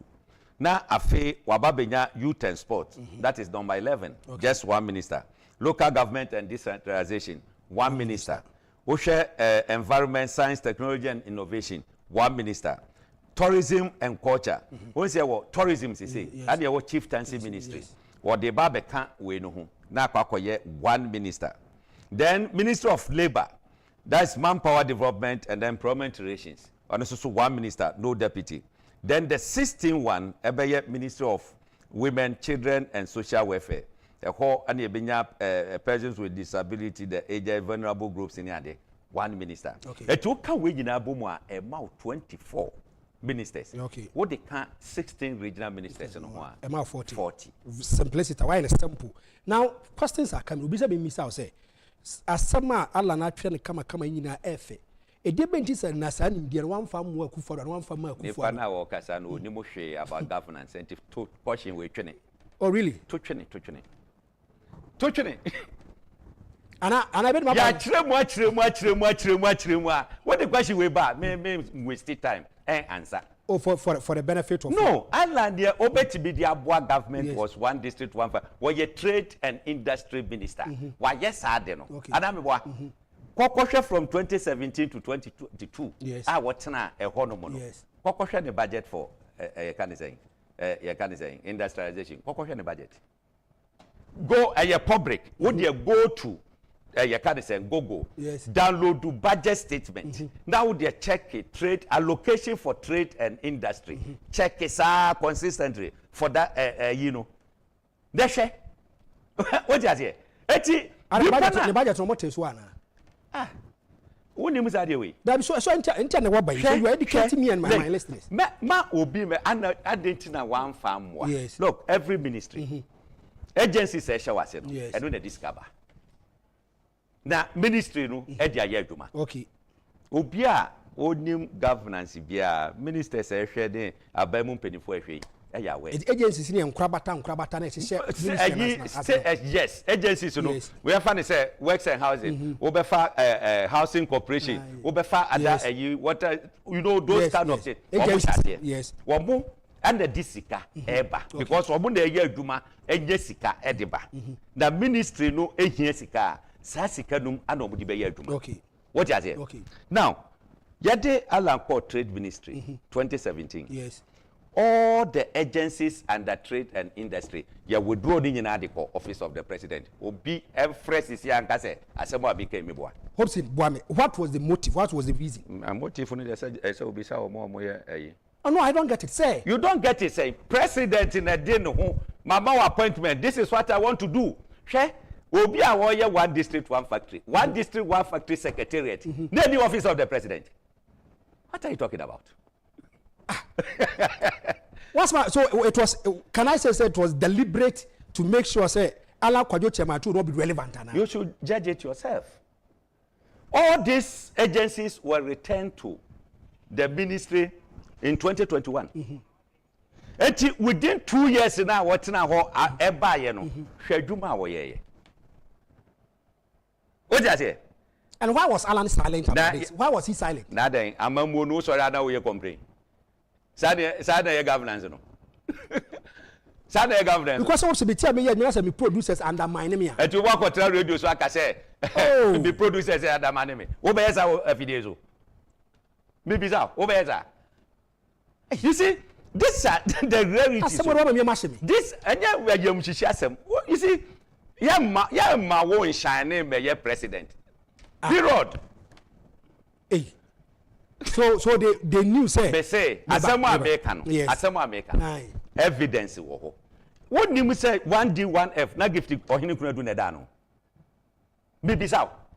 Hey, and they all can. No. Me bisaw. Unim. Me send James and away gift ohini kuna do. No or report it to him. Any office of the president. Yes. So what are you talking about? Free zones. Oman fango office of the president. FDO say standard board. Oman fango. GIPC Oman fango. Trade fair Oman fango office of the president. And it is that as if say Woody. So there no. Look, Papa no am complaining. What na say? Was still at work. Obi antimi. Look, Papa nankasa transe no otro. They can say automobile development policy. Or go through what the co-chair president. Yes, that's nice. Okay, say president ko kuma say o take FM. Yes. Na o mo ka say mo change adentina one year reshuffle the ade. South is some kind. Was say new plan kura good dada no. Allah dia adwene fufuro bi a ye de ba be revive no na say one ka say no. Mekai. A hospital say every data passes through his head. That's right. So on no. Eti what day nsusuye na ba. President, oh, that's a good idea. The word giant, first 7, emu 6, Ghana say. Ghana government and spending capre, our more assemble kaswaha. Ninya the blueprint of Alan. Mina make a chiro. Why they say I ordinary? Alan who said I did not say Konano. Anna, oh yes, Yemfa or more cancer no emra. And or more agreement in almost share say the day of inauguration, 5 years from the day, as I said, or more manufacture all components in this country. Or more in Nigeria too. Until 5 years time, once I say president or inspector, I'm saying design or more, or more factory, or more out the Babe manufacture companies in India. This is the man, practical person, practical mind. Look. Be say aba yetu why na frefre bia ya e me so wa frefre hom so yesu me so ja hopes ne nsana no washington me say you see aba yetu presidential yetu ma nipa na woda ballot so ono na ye dia parliamentary e da party dia okay anything in parliament CCA wo de ma MPP ni ba ko nka say oh me ma free majority me dwane minority immediately party betro yi aka say wa free party no wo mko akoye by elections here sometimes move vocal membership on that's right wo mko akoye by elections here yeti hey say president akufo-addo ka say wa jai MPP today ye fa say wa ka say wa akodwane party bia na say one dwane party bia kra wo ye independent a yanko by election so onim za obi twa ne term awi yes opeso wo sa to aso kra obetima sa contest yes but ne term aso ntino wontimi nko bi say kan ne first term a obetima enti wo to abana eye nipa na ne tida ballot paper no so odo na wo to abana ma no wono ne ka say yes a eye yes na mabinkirem wo to abana ma no eye 2 in 1 ticket one the running mate and the to abamom. The science easy guidelines or the abay. Was it make sure so running mate, you know, while you qualify to be elected as a vice president? Because you have for 2 pitches and 2 wins, you know, and the debacle. At your 12 we are, won't you be my gas or your mate? You were elected, duly elected. Duly elected. Yes. It is elected there. You have a duty to make sure say what function. Now, my miss out question back. Ghana, I mean, say about GTP, but Ghana have one major problem is about unemployment. One major problem. And I mean, what I say, when NPP was in opposition, John Dramama, now 2016, in fairness, unemployment, now 8.2. Akufo-addo takes over, and then unemployment, 14.7. You can't say your ABI won't tell you. 7.5 to 8 million Ghanaians are not working. About 70% of them are youth. And I know what I say, the biggest congregation is betting. And I say, boys, I want to ask, when it comes to unemployment, mechanism ben and what about to be see me pammy na kwa mfiri wa ye better so. Yes, as you may say, an enterprise economy. Yes. Adwedie, ye behwe say be establishing growth. Okay. Apart from say nyama wo ayi mu no, wo engage Alan Kedwo Chamantia. Wo ko beyond because anyan 70 nyina na obeti. What my capture no ayi no. Now, Alan in this GTP say akwala bia obewie senior high school. Thanks to akufo-addo say what the free education about. Yes. Akwala bia obewie free education bia. 1 year compulsory work obeye. Before say obetima ko university. Asabra bi 1 year compulsory work. Yes. Aban be postu omu yina ko nwuma mu. E je say wo kwa akoye national service o. Yes. Wo ye adwuma me yetua oka. Eti both government and private sector. Ni ya yes ade nyina. No wa ye adwuma 1 year.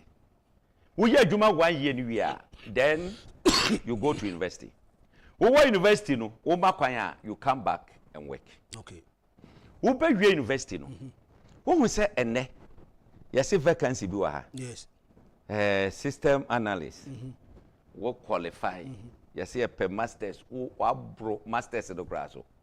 Oh, wo qualify. Near the ashe ase ho 2 years working experience. Wo wie enso so wo nya adwuma da. To be experience no way. Wo be ye dan ya be dan ya fa. Yes. Eti wo betena fie 7 years. Na wo nya adwuma nya. Okay. Eti to solve that you know, unemployment you know. One sad dinner ya near the way your fresh graduate you know. Allah is going to solve it by giving you the opportunity from SSS. Wo be ye adwuma 1 year. Wo go school na wo makwan ya na wo ye. Wo be wie a okita first degree. Ye nyaka 2 years experience wa qualify abroso. Eti wo apply wo benya employment. Okay. I don't know your one side. Yes. Number 2. Was say obia wa free university ababia no. Edwo mu nyina na betima ya ban adwuma. Eti what he is going to do, and they say will set them up in business wise. Okay. Ebia nipa 10 mwaka mu ho abom. Say the 1D1F wo hwe rice factory bi okokoye wo Savulugu. Wo ka farmers bebrebo mu. Ana omo onu that factory. Eti omo ye omo mu no na omo de ko na omo ya. Sika bia beba mu bia no. A group of people na omo akambo mu no omo dia. Eti omo na be decide when to share the profit and all those kind of things. Eti obeye saade no. Na oyen eno a nkrofo no bi wo hono mu a ebi omo ye business minded. Ebetima ama na ayeden. Apeja. Omo a omo be feli no. Na fe ya pe enwuma e de amomo. Eti ontimi ntu unemployment asekura. Yes. But I can tell you or be reduce no drastically with this kind of arrangement you know or be reduce no drastically. Aside that, yes, or share agri sector. Say, what say the 5 northern regions you know by the food basket for West Africa. Now, or share say with Palugu Dam. I know that's what oh my kaya about the yanko. Palugu Dam. It's a signature project. Or be making sure say that you know is there. Okay. Now, what acquire lands now? As I say, ultimately making sure say ya nyanso to the place. Okay. Share omu bie bagredam a destroy. Yes. And kebetimi ayen hyehyeye a saa dam de bia ebeboa yen. ebe channel nsuo no akọ various places a ye betimi dia ye irrigation eti all year round na eko I don't know waka ewo mu say obeye agri zones no sorry agri parks okay obi wi a sa ye policy no ana okoka agri zones enti na ba be she meeting no obi awia ni pa many wia and this for so boy wia oh sir president ma engage media and agri zones di akwa to say wakan ye as a word no was say no wakan anu wa sheda what the parks no wa dey ba be she for agri zone ya dey so ho ne tie no enti agri parks na obehwe no I don't know, but making sure say why available in shoe. Look, so what call Israel? Me call Israel. Well, more irrigation no more, and expensive biao. Really? Oh, and expensive biao. Look, Israel in so be no hono call waste. Wood barrier in so no or more call recycle na babak. Ye 1 year or more deba water or more flowers. Ye 1 year echo gardens are. Ebin ben or more ye. I mean. Cheap things. You beat me again. So you know. But so one yak practical mind to help you with this now. Yes. Ebeye bibi ohonom. It is you to know or more ebe person or more into that no. That aban I make sure say you more capital to start. Oh, okay. And then planting for food and jobs. We share the concept now and very excellent. But implementation was poor. So you know. Poor. So you identify the people who can do it, then you empower them to do it and do it well. And just successful, you're planting for food and jobs. Still, anybody. Still, anybody. Look at Sikaya Pompe at the Agyapong.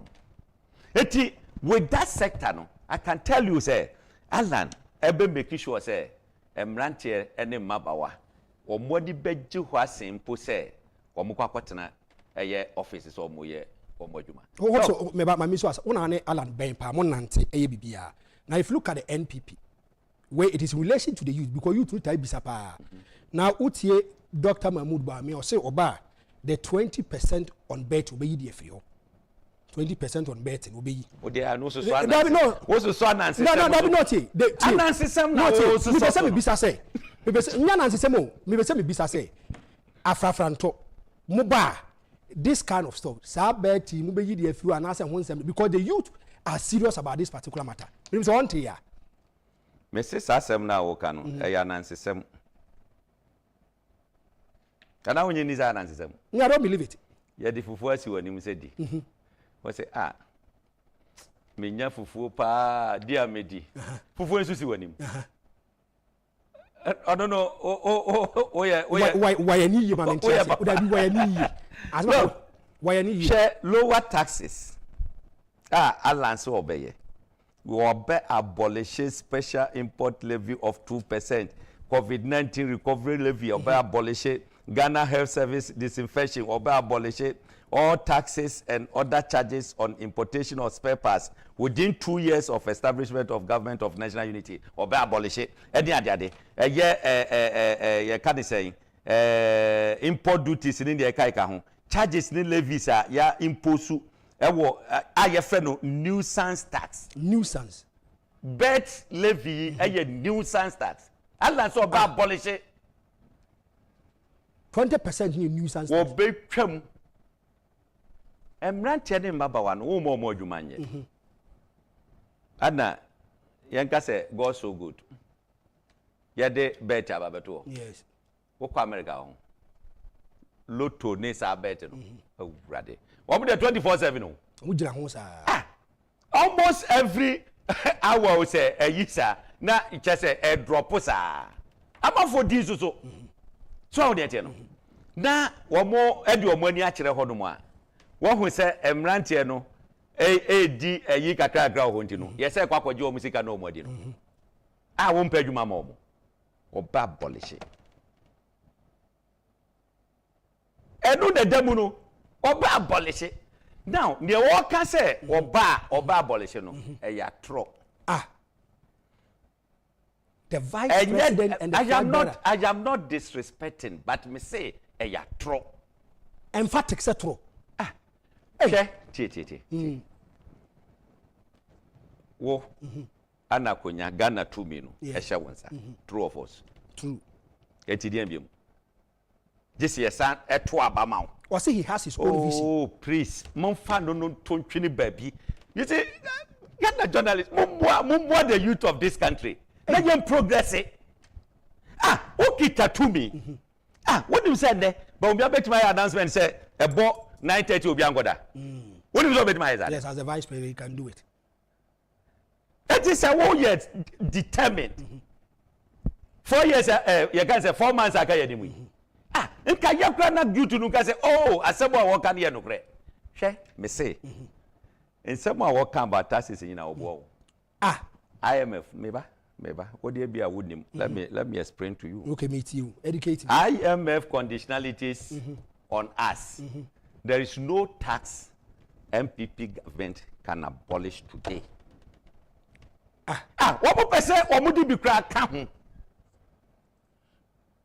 Ejidamete say tax no in terms of revenue afin you do 17 by IMF 24% near no kore. Now if is a agro dey won. Na say no baby a. Yeah, 3 years agreement. Ebe ended 31st December 2026. It is obi betima tax obetimi dey say can taxes na. Na January 2027 from MPP. Yes.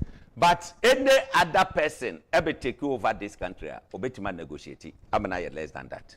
Oh, okay. That's about MPP ba mu. Na your IMF. I buy negotiate here. Anamewa. Yes. On negotiate here within the shortest possible time near free.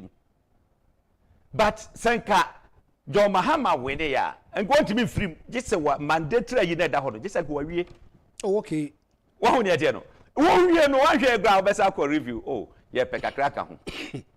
Ni asa extending amount. But when ni asa ko to abawie, ni da so hye ho no. Eti ni sema wokeka nyina no. Wo gidi a wan kasa na waje adi. But media maybe nim say san sema woka about make tax mu meye seni na eya san. Just to get a vote. So he's playing with the minds of Ghanaians. Yes. Do credit that one waka. Opa omonfa IMF agreement no meto abonten.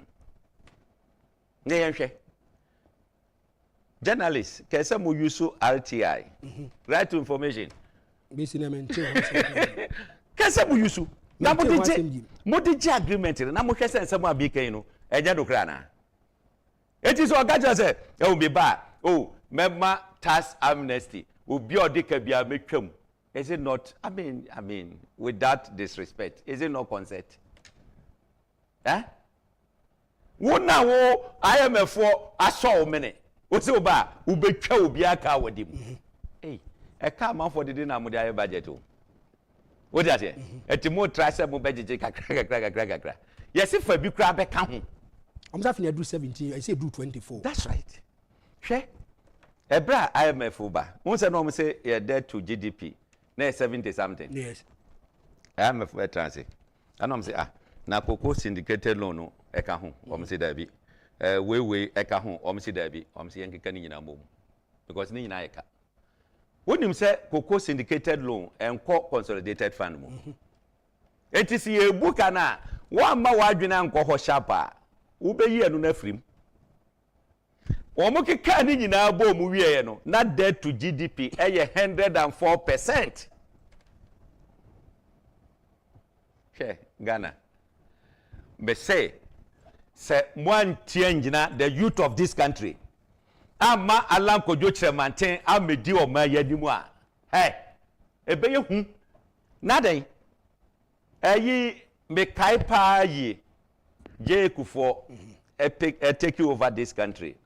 Now the debt of this country, yes. The total debt was 5 billion. Yes.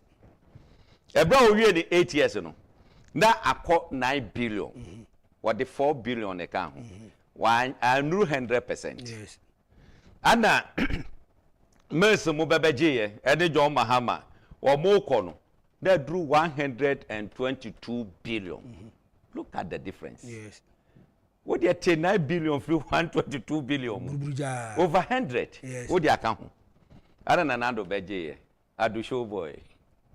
Na two one step, second step, third step. Sir, ene finance minister. 742 billion. Ghana cedis. Yet the 620 billion. Akoka ho. Aden. Na atiefo beden and yet just haga we here. Ni atima sanya skase yet it is for this country. Ya beden. Are you too much? Ghana, we need to rescue this country. Okay. Now if you have Ghana first. I mean Ghana first.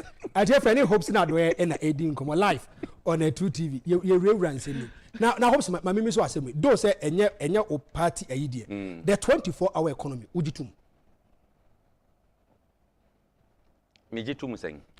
As a politician. Now if you listen to John Dramani Mahama, Utiene call for 24-hour economy. As a politician, as a pundit in terms of politics, is it feasible? You see, Mema, yes or no? Yes. Me kandoa, ebeye bibioho. Me kayes ebeye bibioho. But me can say, what is the solution? Ebe mad that 24-hour economy. What does it? Yes. Me your opportunity ya juma kakra wo US. Obi kwa nopa no wapon anwumre. No obi akwa anwumre no wapon adeche anu aba. Me ka the west snow eto New York. That was early 2016. Na me wo hono. Me pon adwuma. Omo be yi mi na snow no shase. Look, guy no be yi mi no. Ono so Ghana ni sa. Or the 3 days wo ho. Adia no wo ni ho aye insuo. What come 3 days no one need ye. Or numusio numu. So on yet no. Within the shortest possible time no. Don't much clear. Mrs. Sardinesi or Ghana hanka. Ye country do grab a shut it down. Chese, or musha sese or mutimi airco kakra and in the kakao. Eti wamude systems a good honomoa. No, etimi ma running the 24-hour economy na ye kano. Okay. No na we kano. Hwe woko the na me kan ye kan saying the pillars no. Number 1 pillar under the economy the micro economy sorry. Micro economy no under ye pillar no. Yes. So on yet no. Under thematic areas na me peke back no. The next one under the economy our dey industrial transformation. Industrial transformation. Say ya industrialize this country unemployment ebekoso akoso. Bibisa will be say we call UK a year ben and was call in 80s. Adam say good. In 80s you know that bear mati made oba passport. What me biti Ghana immigration kwa dia. We drew amrofo no wo hwe animu say we fi say before the nipa baako. No mo kesa. Until say biometrics by ya fe omuti be determine. What you say? Eti me be sense that time no na digitalization wo was it there be. But wo call say industrialization ayadwuma. Yes see industries na wunya bi eye. Wutimi ye adwuma miensa, wutimi ye adwuma nan. Eti o maye sa de na ato ho no. Ema adwuma ye den ekoso ansa. Wo mo sha se yenhwe hawa ye beko digital. Said ye be ye betima detect nuamba bi ene ne kai ka ho. Yen ka say yen twen kra answer, but the main focus should be the industrialization of this country. Where you be enkonko ye say aban ko a the owner of this station abie factories ahodo. Yes. Wo fan enkrofo wa me hu say this country were close to 7,000 or over 7,000 workers. Yes. Omuka. America sanity. Woko America, apart from the military,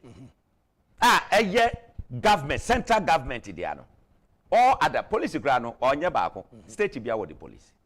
Eti indume wa America do be brave over 90% a private sector. Ni nanso ye factories akese because omo pave way no eba omo koye eti and the economy wo fa the ye can say micro economy na wo be fa industrial transformation. Then the third one will be the agric revolution, the new agric revolution. First enough me from rap part. That's right. Okay. Eti new agric revolution. Yes. Unim enwiane ba ena yebedidi ame yebenya raw material edi afidi ye industries ne ne kika ho. Then the fourth one under economic cluster no tourism. Tourism oko other countries ya eno ne omo number 1 a year emo musika. Yes. Ghana offer UNESCO a year I say there are 42 tourist sites well known, documented with the UNESCO no, a 36 ewo Ghana. As so you make use of it. And you jato hono sa. Sikabi and free hono ma any other. That these are some of the things I think say Alan ya and no na fe ye beka say yes, ye beti ma ye 24-hour economy. Na said ye day.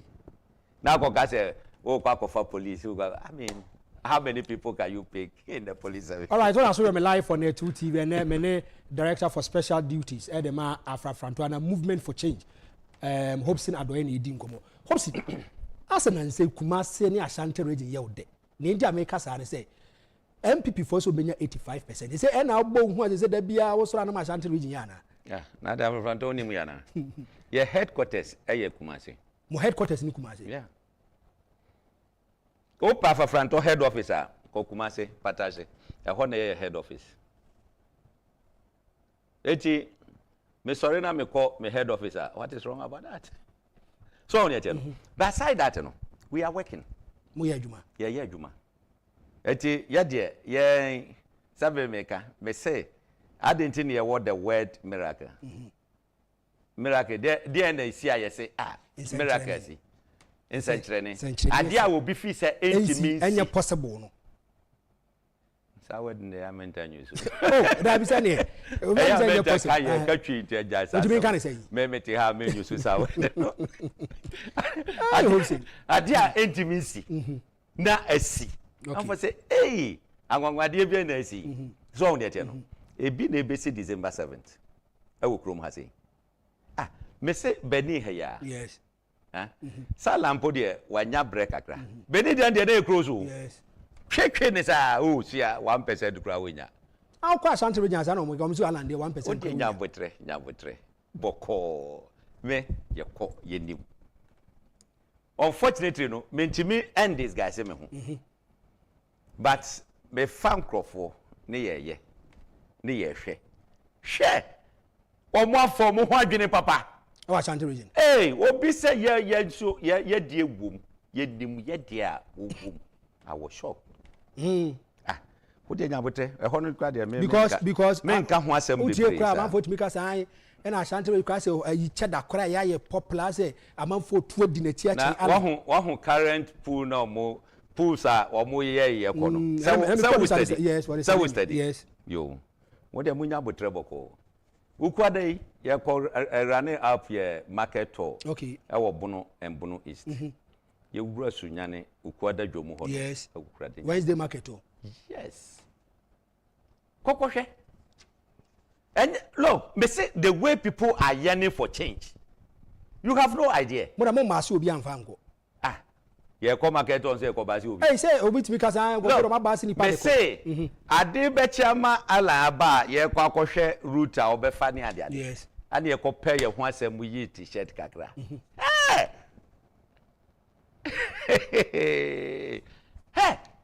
Na ojatade no na wohwe the facial especially dryer abandonim ene nsemu a omo ka. Hey. Challenge is o. Hwe ye do tachiman. Obi ja ne nuama a wo ton wo ho na odi alanchi. Just say a shock me. That's a organic. Tachiman for hwe yen. Omo wo dwam, omo digwa, omo wo market ho no, omo hwe yen. Hey. Fellas na ye nuanom sremfo na obo ho no. Hey. Asa obo ho omunyame. I swear to God. That's a surprise. Na shock you bisa. Na tese me say na tejibani. Bunu East asem na wo kan. Bunu East asem na me kan. O ma tu dia na chi. Awurade nyankopon. Wo de munya botrebo. E ho na hwe wiem na no ma. Me say wo de munya botrebo ko. Minia.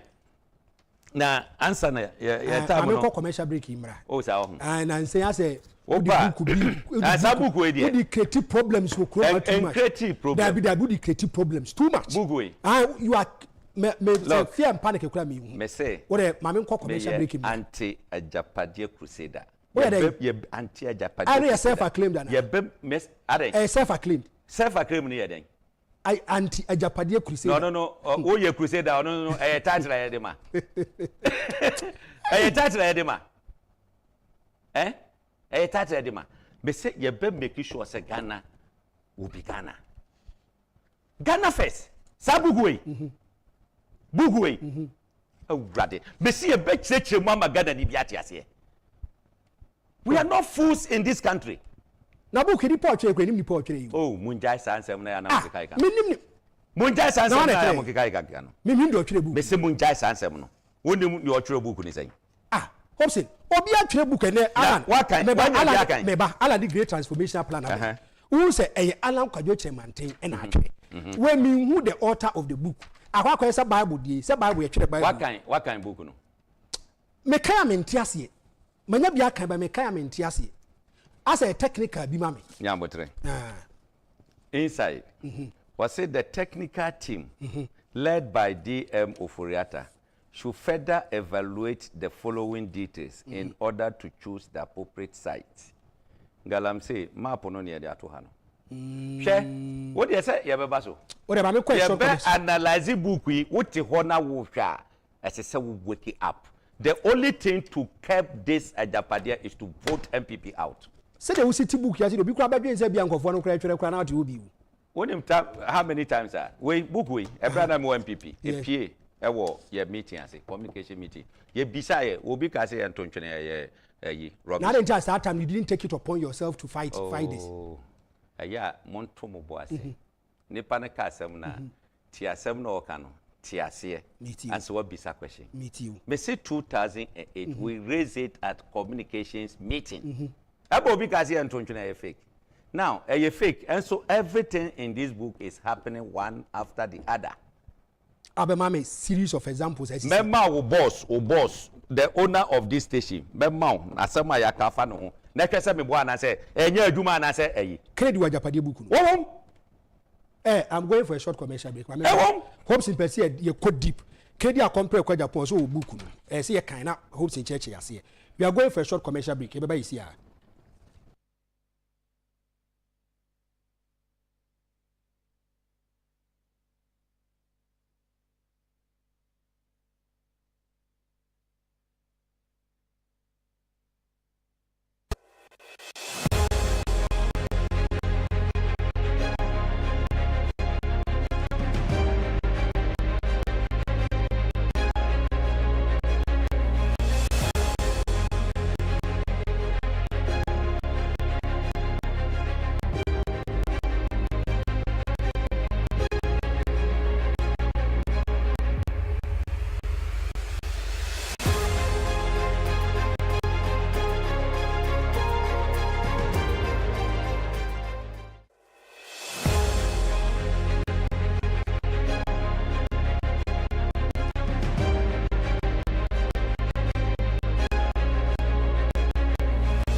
Welcome from the commercial break. What I saw him live, I want 2 TV way inside Ghana. Now, I have brought some so say nipa ba ko minim the book here try not to hobi so mo gin input so mo gin opinion o Hopeson Adorye. And say baby Ghana baby onam bia obeti Agyapong na anu ada gabi atwete say a book yi enye no kre na anu ada o chehine say ade we fictitious fake malicious me emfa nya adwuma na anu ada the president so ba bontia be ka say there be onu za book onim ho kra hwe na omo twere book no might even be opposition for Hopeson.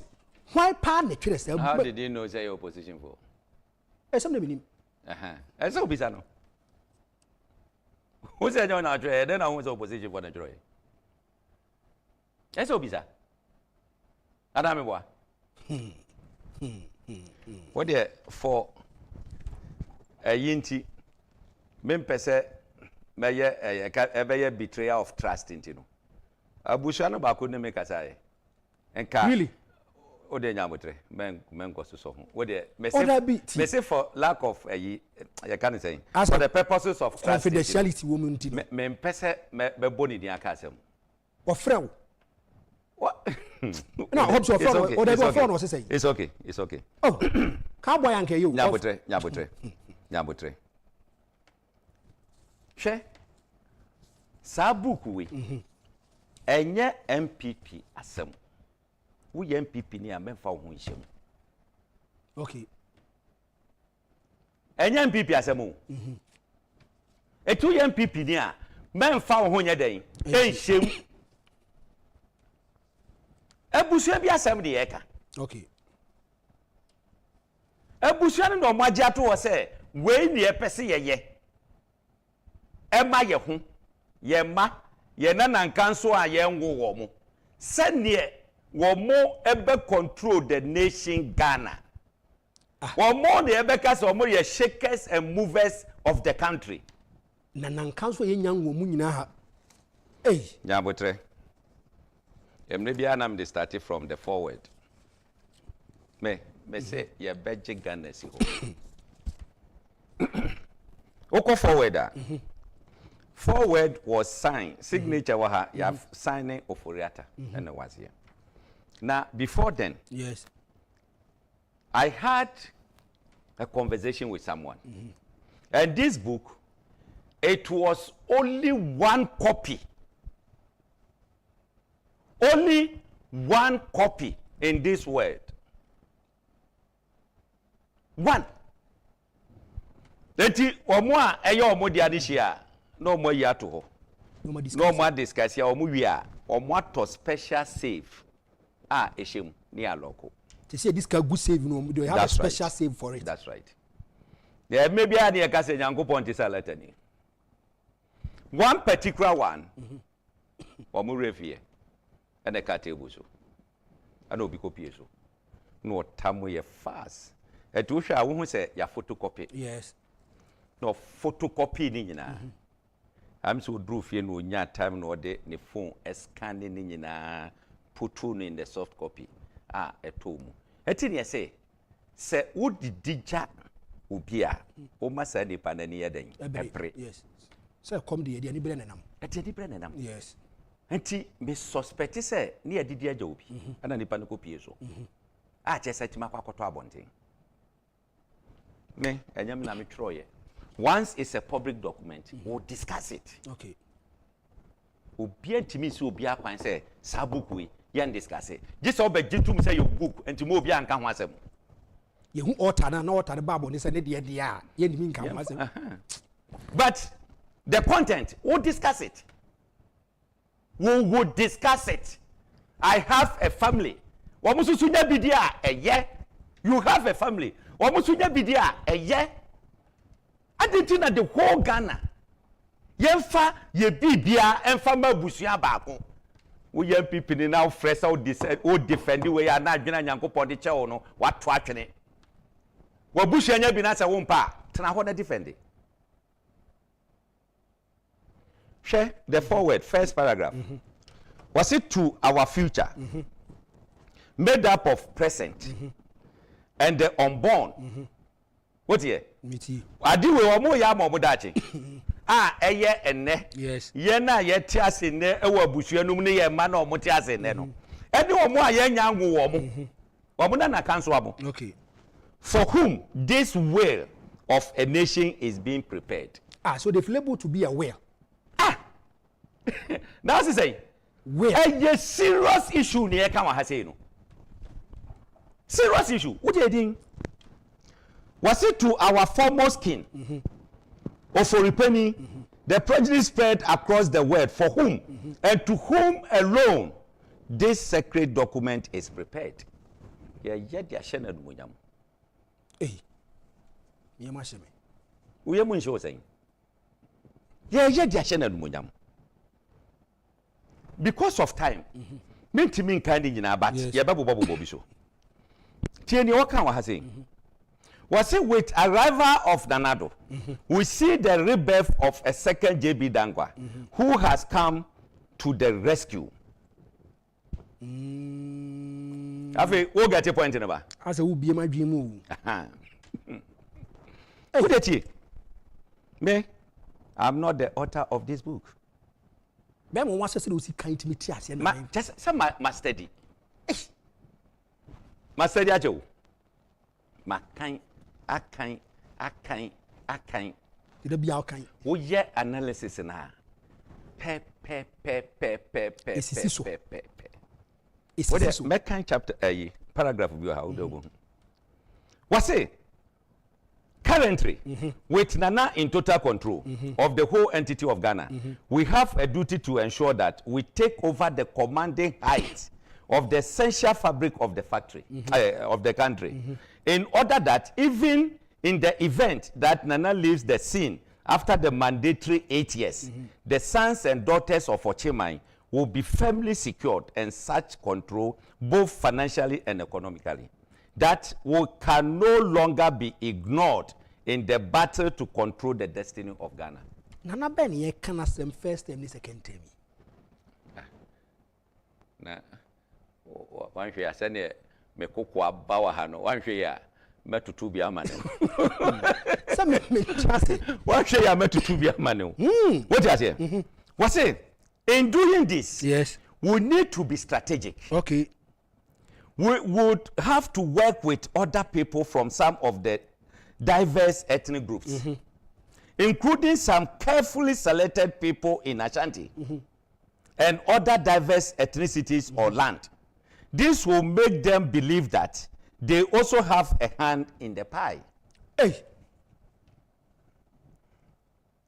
When we say MPP beko primaries, Omo champion yipa great people from the Ashanti region. Oh, and yeah, we say ya be. What would you know? No mu yete this. It will obscure any suspicion that the project is essentially an operating project. This point is crucial, because with electoral politics, we have to have our eyes on the numbers in the electoral process. Okay. We cannot be blatant until we are completely secured in the endeavor. It is especially so because so far, the Ashantis constitute the single most populous ethnic group in this country. What do the next paragraph? Yes. Paragraph 9. Yes. Was it although the Ashanti group within the current MPP is gearing itself to take over the party after Nana's tenure in 2024. It will be ideal if we could work to bypass them in 2024. With hard work, we could work to pass the mantle over to a non-account person, preferably from the north, under whose presidency we could secure the maturity of our takeover project. Jesus Christ. Watch my dress be school. Jesus Christ. And then, Bede Woka say, MPP Fraber of River. The northern part of Ghana. But Minchina has say muye. What say? Asante for more MPP mu. Wo mo ho say, wo mo enebedi MPP anim. Ebra na akufo-addo awie. Yes. Na wo mo modern say wo mo be ma na fa Asante for no ho. Na wo mo fama obi a onye akani. Na mo bebi wo mo pepa ne say nipa ne be free enough. Comes much my dress be school. When esi anase ensi ye. Nipa be 5 and 6. Who better hoka say a fake documenter, then you yourself should examine your head. As some that guy be cocotreno, he should examine his head first. What if say Jimmy Okroma say? As some we are bomb and asambum. Wait, 2018. What's his name? Hey. What dear, my main call or boss to the answer? Agyapong. What dear tea? Near Kapa Kennedy Agyapong. Wamufi say, Adorye Tikromasi on. In this book, they have 332 galamsey companies. Awa mugumo muyejuma. Called deep forest, Ubeko Galamsey, a Koso Hodum. And then in that, no work, I say. When I say President Kwaso, the presidency bet online if they try to do Galamsey. What am I? Officer, look, the same Crophobia or more school or more Yankopan or Madam or more school or more being would diagram mobile beat you, Sisia.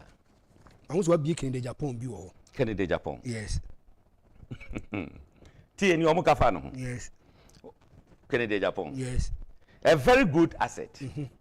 The party must, as a matter of need and a possibility, defend him going into 2020 elections. Way back in 2018. Okay. At the 2020 elections. He has the utmost control over our action troopers. So, you say, can grassroots? Yes. Delta Force, the visible force, and all the former criminal elements who are purposed for the final push. In addition to his deep pockets, his financing of grassroots affirms our dire need of him at all costs in 2020 elections. Before 2020, once another, ye koto Kennedy Agyapong was say, no at all costs. Because one don't say move, now boys no move. One can sit, no more sit.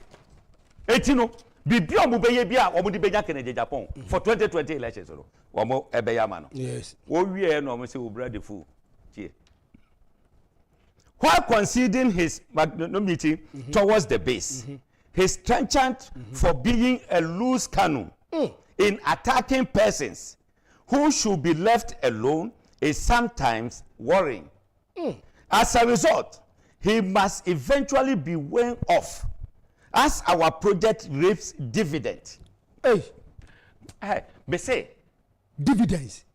Me say, yeah, me say, Bugwe, you bet Chiruma Magana for United. Project no do dividend. So, almost secure second term we are dividend number. It is that time we need pushing out. Then you become irrelevant in the party. To need less and less of his funding. Satemono, afe kandi sikabo and fesika mo yan found irrelevant. His self-confessed unbreaking quest for personal wealth is a potential threat to causing us to suffer needless exposure. It is important for a dossier, it is important for a dossier to be prepared on him and deliberately leak through our friends in opposition, who will call for his prosecution. Kene Opoku is to revise the 2016 plan and progress to his dossier for this purpose, but should be filed under any of should not be filed under any official seal. What's the fight for Chechemuni and Fancy? So after all the sacrifice this man has sacrificed for the party. Yeah, will come her party for me to make contractive to secretary the Japan de kum ameswali. Won't ye? Ah, so Mati. Won't ye? Mati. Et what you want them there say book where you fake. Now what you want them say wujedi. Was he unprepared dossier? Ye leaky informal opposition for. It should not come under any seal. This book is under a seal. A family be seal and a dasono. But you know, prepare their opposition for no more call for Kennedy Agyapong in prosecution should not be under any seal. After all the commitment and everything. After all the commitment. Dedication. Some for Koko and Trapo MPP for Komuko and Trapo president in the Kennedy China ho a fighting no. That we are in what you want them say a fiction. Eish. Because say rubbish. She, Mammy Mao. And I fancy me. Banks, no. Why are mobile fast or mobile railroad? Yes. Or more classified into three. Your mother, your biological children, yes, and your adopted children. Yes. More than a Bank of Ghana. What they are terminating. Young Eco Bank one. Yeah, call Eco Bank one. No, under adopted children. Eco Bank. Ninja na muno say. One more and conquer pese, one more control and as a bibisa. Okay. But omo promo crop for board no so. Na e base or more disikabi ba for more personal businesses are netimafaho. Okay. Me fancy. What say we have two routes of entry into this institution. Yes. First is through Senate, which has a seat on board of Ecobank Ghana by virtue of its shareholding. The seat is occupied by Director General of Senate. In phase 2 of our agenda, In phase 2. In phase 2 of our agenda, Sabuku revision we no 2018. No. Yes. In phase 2 of our agenda, Kofi Bosompem Osafumafo, who is a Deputy Director General of Senate, should be made the Director General to give him the seat on the Ecobank Ghana board. And then Menu Wuka say, who is the Director General of Senate? Wait a minute, wait dear. Look, take your time, analyze it. It is a NDC for a natural sabuku way, and abayi implemented ya at the ehun. At the ehun. Ehun. She, me say, this book, Alanche Mantimba, ye best she. There should be a forensic audit to get the source of this book. Just what can you do? Do book here? I'm a expert to her. Omubaye, ombetresi, omubahu baby free. Omubahu. Na yet you want to say a fiction. I say imagination a dream. Hey, the last one, the last one. With them who say Otamonoko, the last one. Last one. Yes. Under oil and gas. Page 10 no. Last one. Under you can say woko free capital market one. And insurance. The next page. The next page. Mining, oil and gas industries. Tie. Baby cranan can person di can about the electricity. But what the uncle has said, was say our mining as well as oil and gas strategies constitute a major plank of our blueprint for controlling the extraction of natural resources, which God has generously bestowed on Ghana, particularly the Achem land. The next, was it to this end? Okay, my memory has said, growing environmental factors are rendering risky. Yes. Our use of illegal small-scale mining, Galamsey, as a source of financing our political objectives. There is therefore a need to roll out a more rigorous legal means of controlling significant stake in the legal good value chain. Let's just say, what can I say? Senior, kono. Obuka so mo depend on Galamsey nunkwa emre bi beba ebe hadwene nti obumpe legal yi. It was it to this end. A cursory look at the proof concession should be looked at. Asante Bedietuo is to lead the process to take over these concessions detail below and consolidate them into the standard Agyapong LLC incorporated in Jersey. Agyapong LLC, Eco Parliament and Anko Parliament. Hey. Hopes watch my being CBB. Franco, Agyapong LLC, look, last I called this one, Honorable Adongo. Yes. Then person me find out. Yes. And the briefings, the Maya. What's a minority work up? Yes, that time, majority, they had the numbers to pass it. Yes. But today this year so senior the President Babonte said omkwako revision. Yes. Nafe asaba back to parliament. What kind kwachira tabu konti mo pa bo memra part 2. Tabu konti a kabeye say royalties no so mba bejeje no. A chunk of it will be diverted into account or mato edin war account. War fund bi. War fund.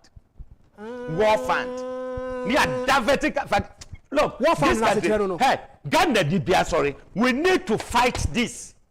Really? All Ghanaians are entitled to our natural resources. What can we say? We'll be over examine head. Excuse me. enye power nka bi mu kura wuwu afiri wi ase nkofo ayi iron rods na hihye omumu musi dey they should stop it abusianfo to end this ya besre mumma yemfa to me no emma alankojo say we can say production team no kura catch them say they are making arrangements we be part 2 I say me ye part 2 ye part 3 kura ka ho but who's one of your machine you me say we see after all the sacrifice by Kedia I don't say e wo phones wa wo huni you when you get it print it the band they say the fat pen kita wo dia wo kan na wo sensan ase wo kan na wo sensan ase wo wia sa go through biom wo pe hu yes yen fan fast antifo ho yen ko for obi free no fomra ase ana sensi ye I see Canada Japan 2020 de ye yen krokro no na wo mwa yen ye wia yen mod galaway yen nya dozia ne yen nya yi ase ana sensi bo dia montra ho dachi yen ma betwe aba ahwe nyina se ya tenase amasa de we yesi Ghana Ejabusiafo ya beda mu nyina se na ne bi ka nyina ne se yewura alankojo chairmanten ene na fafranto movement we are coming to stand in and make sure say some of these things enkoso na be kan wa ha ne se se bu di to me e sha alankojo chairmanten ensa nkofo be koje lu okrom ha no nkofo be koje lu okrom koje say they no be koje na me say part 2 no me kire why ye park court Supreme Court no baby a court no nyina wo de metro why Hopeson atiefo ha any this year no kra abrosu bebre ene mo fanche production team mo fanche san say Hopeson aba baby no de nsem ni wura ano ohye brutal nsem ye be ma na me ankasa ma emre nyankopon yarma na suke be se ahia ana we de misrawa say obi kokobo obi pass yen ko bo obi tuo mfanche obi me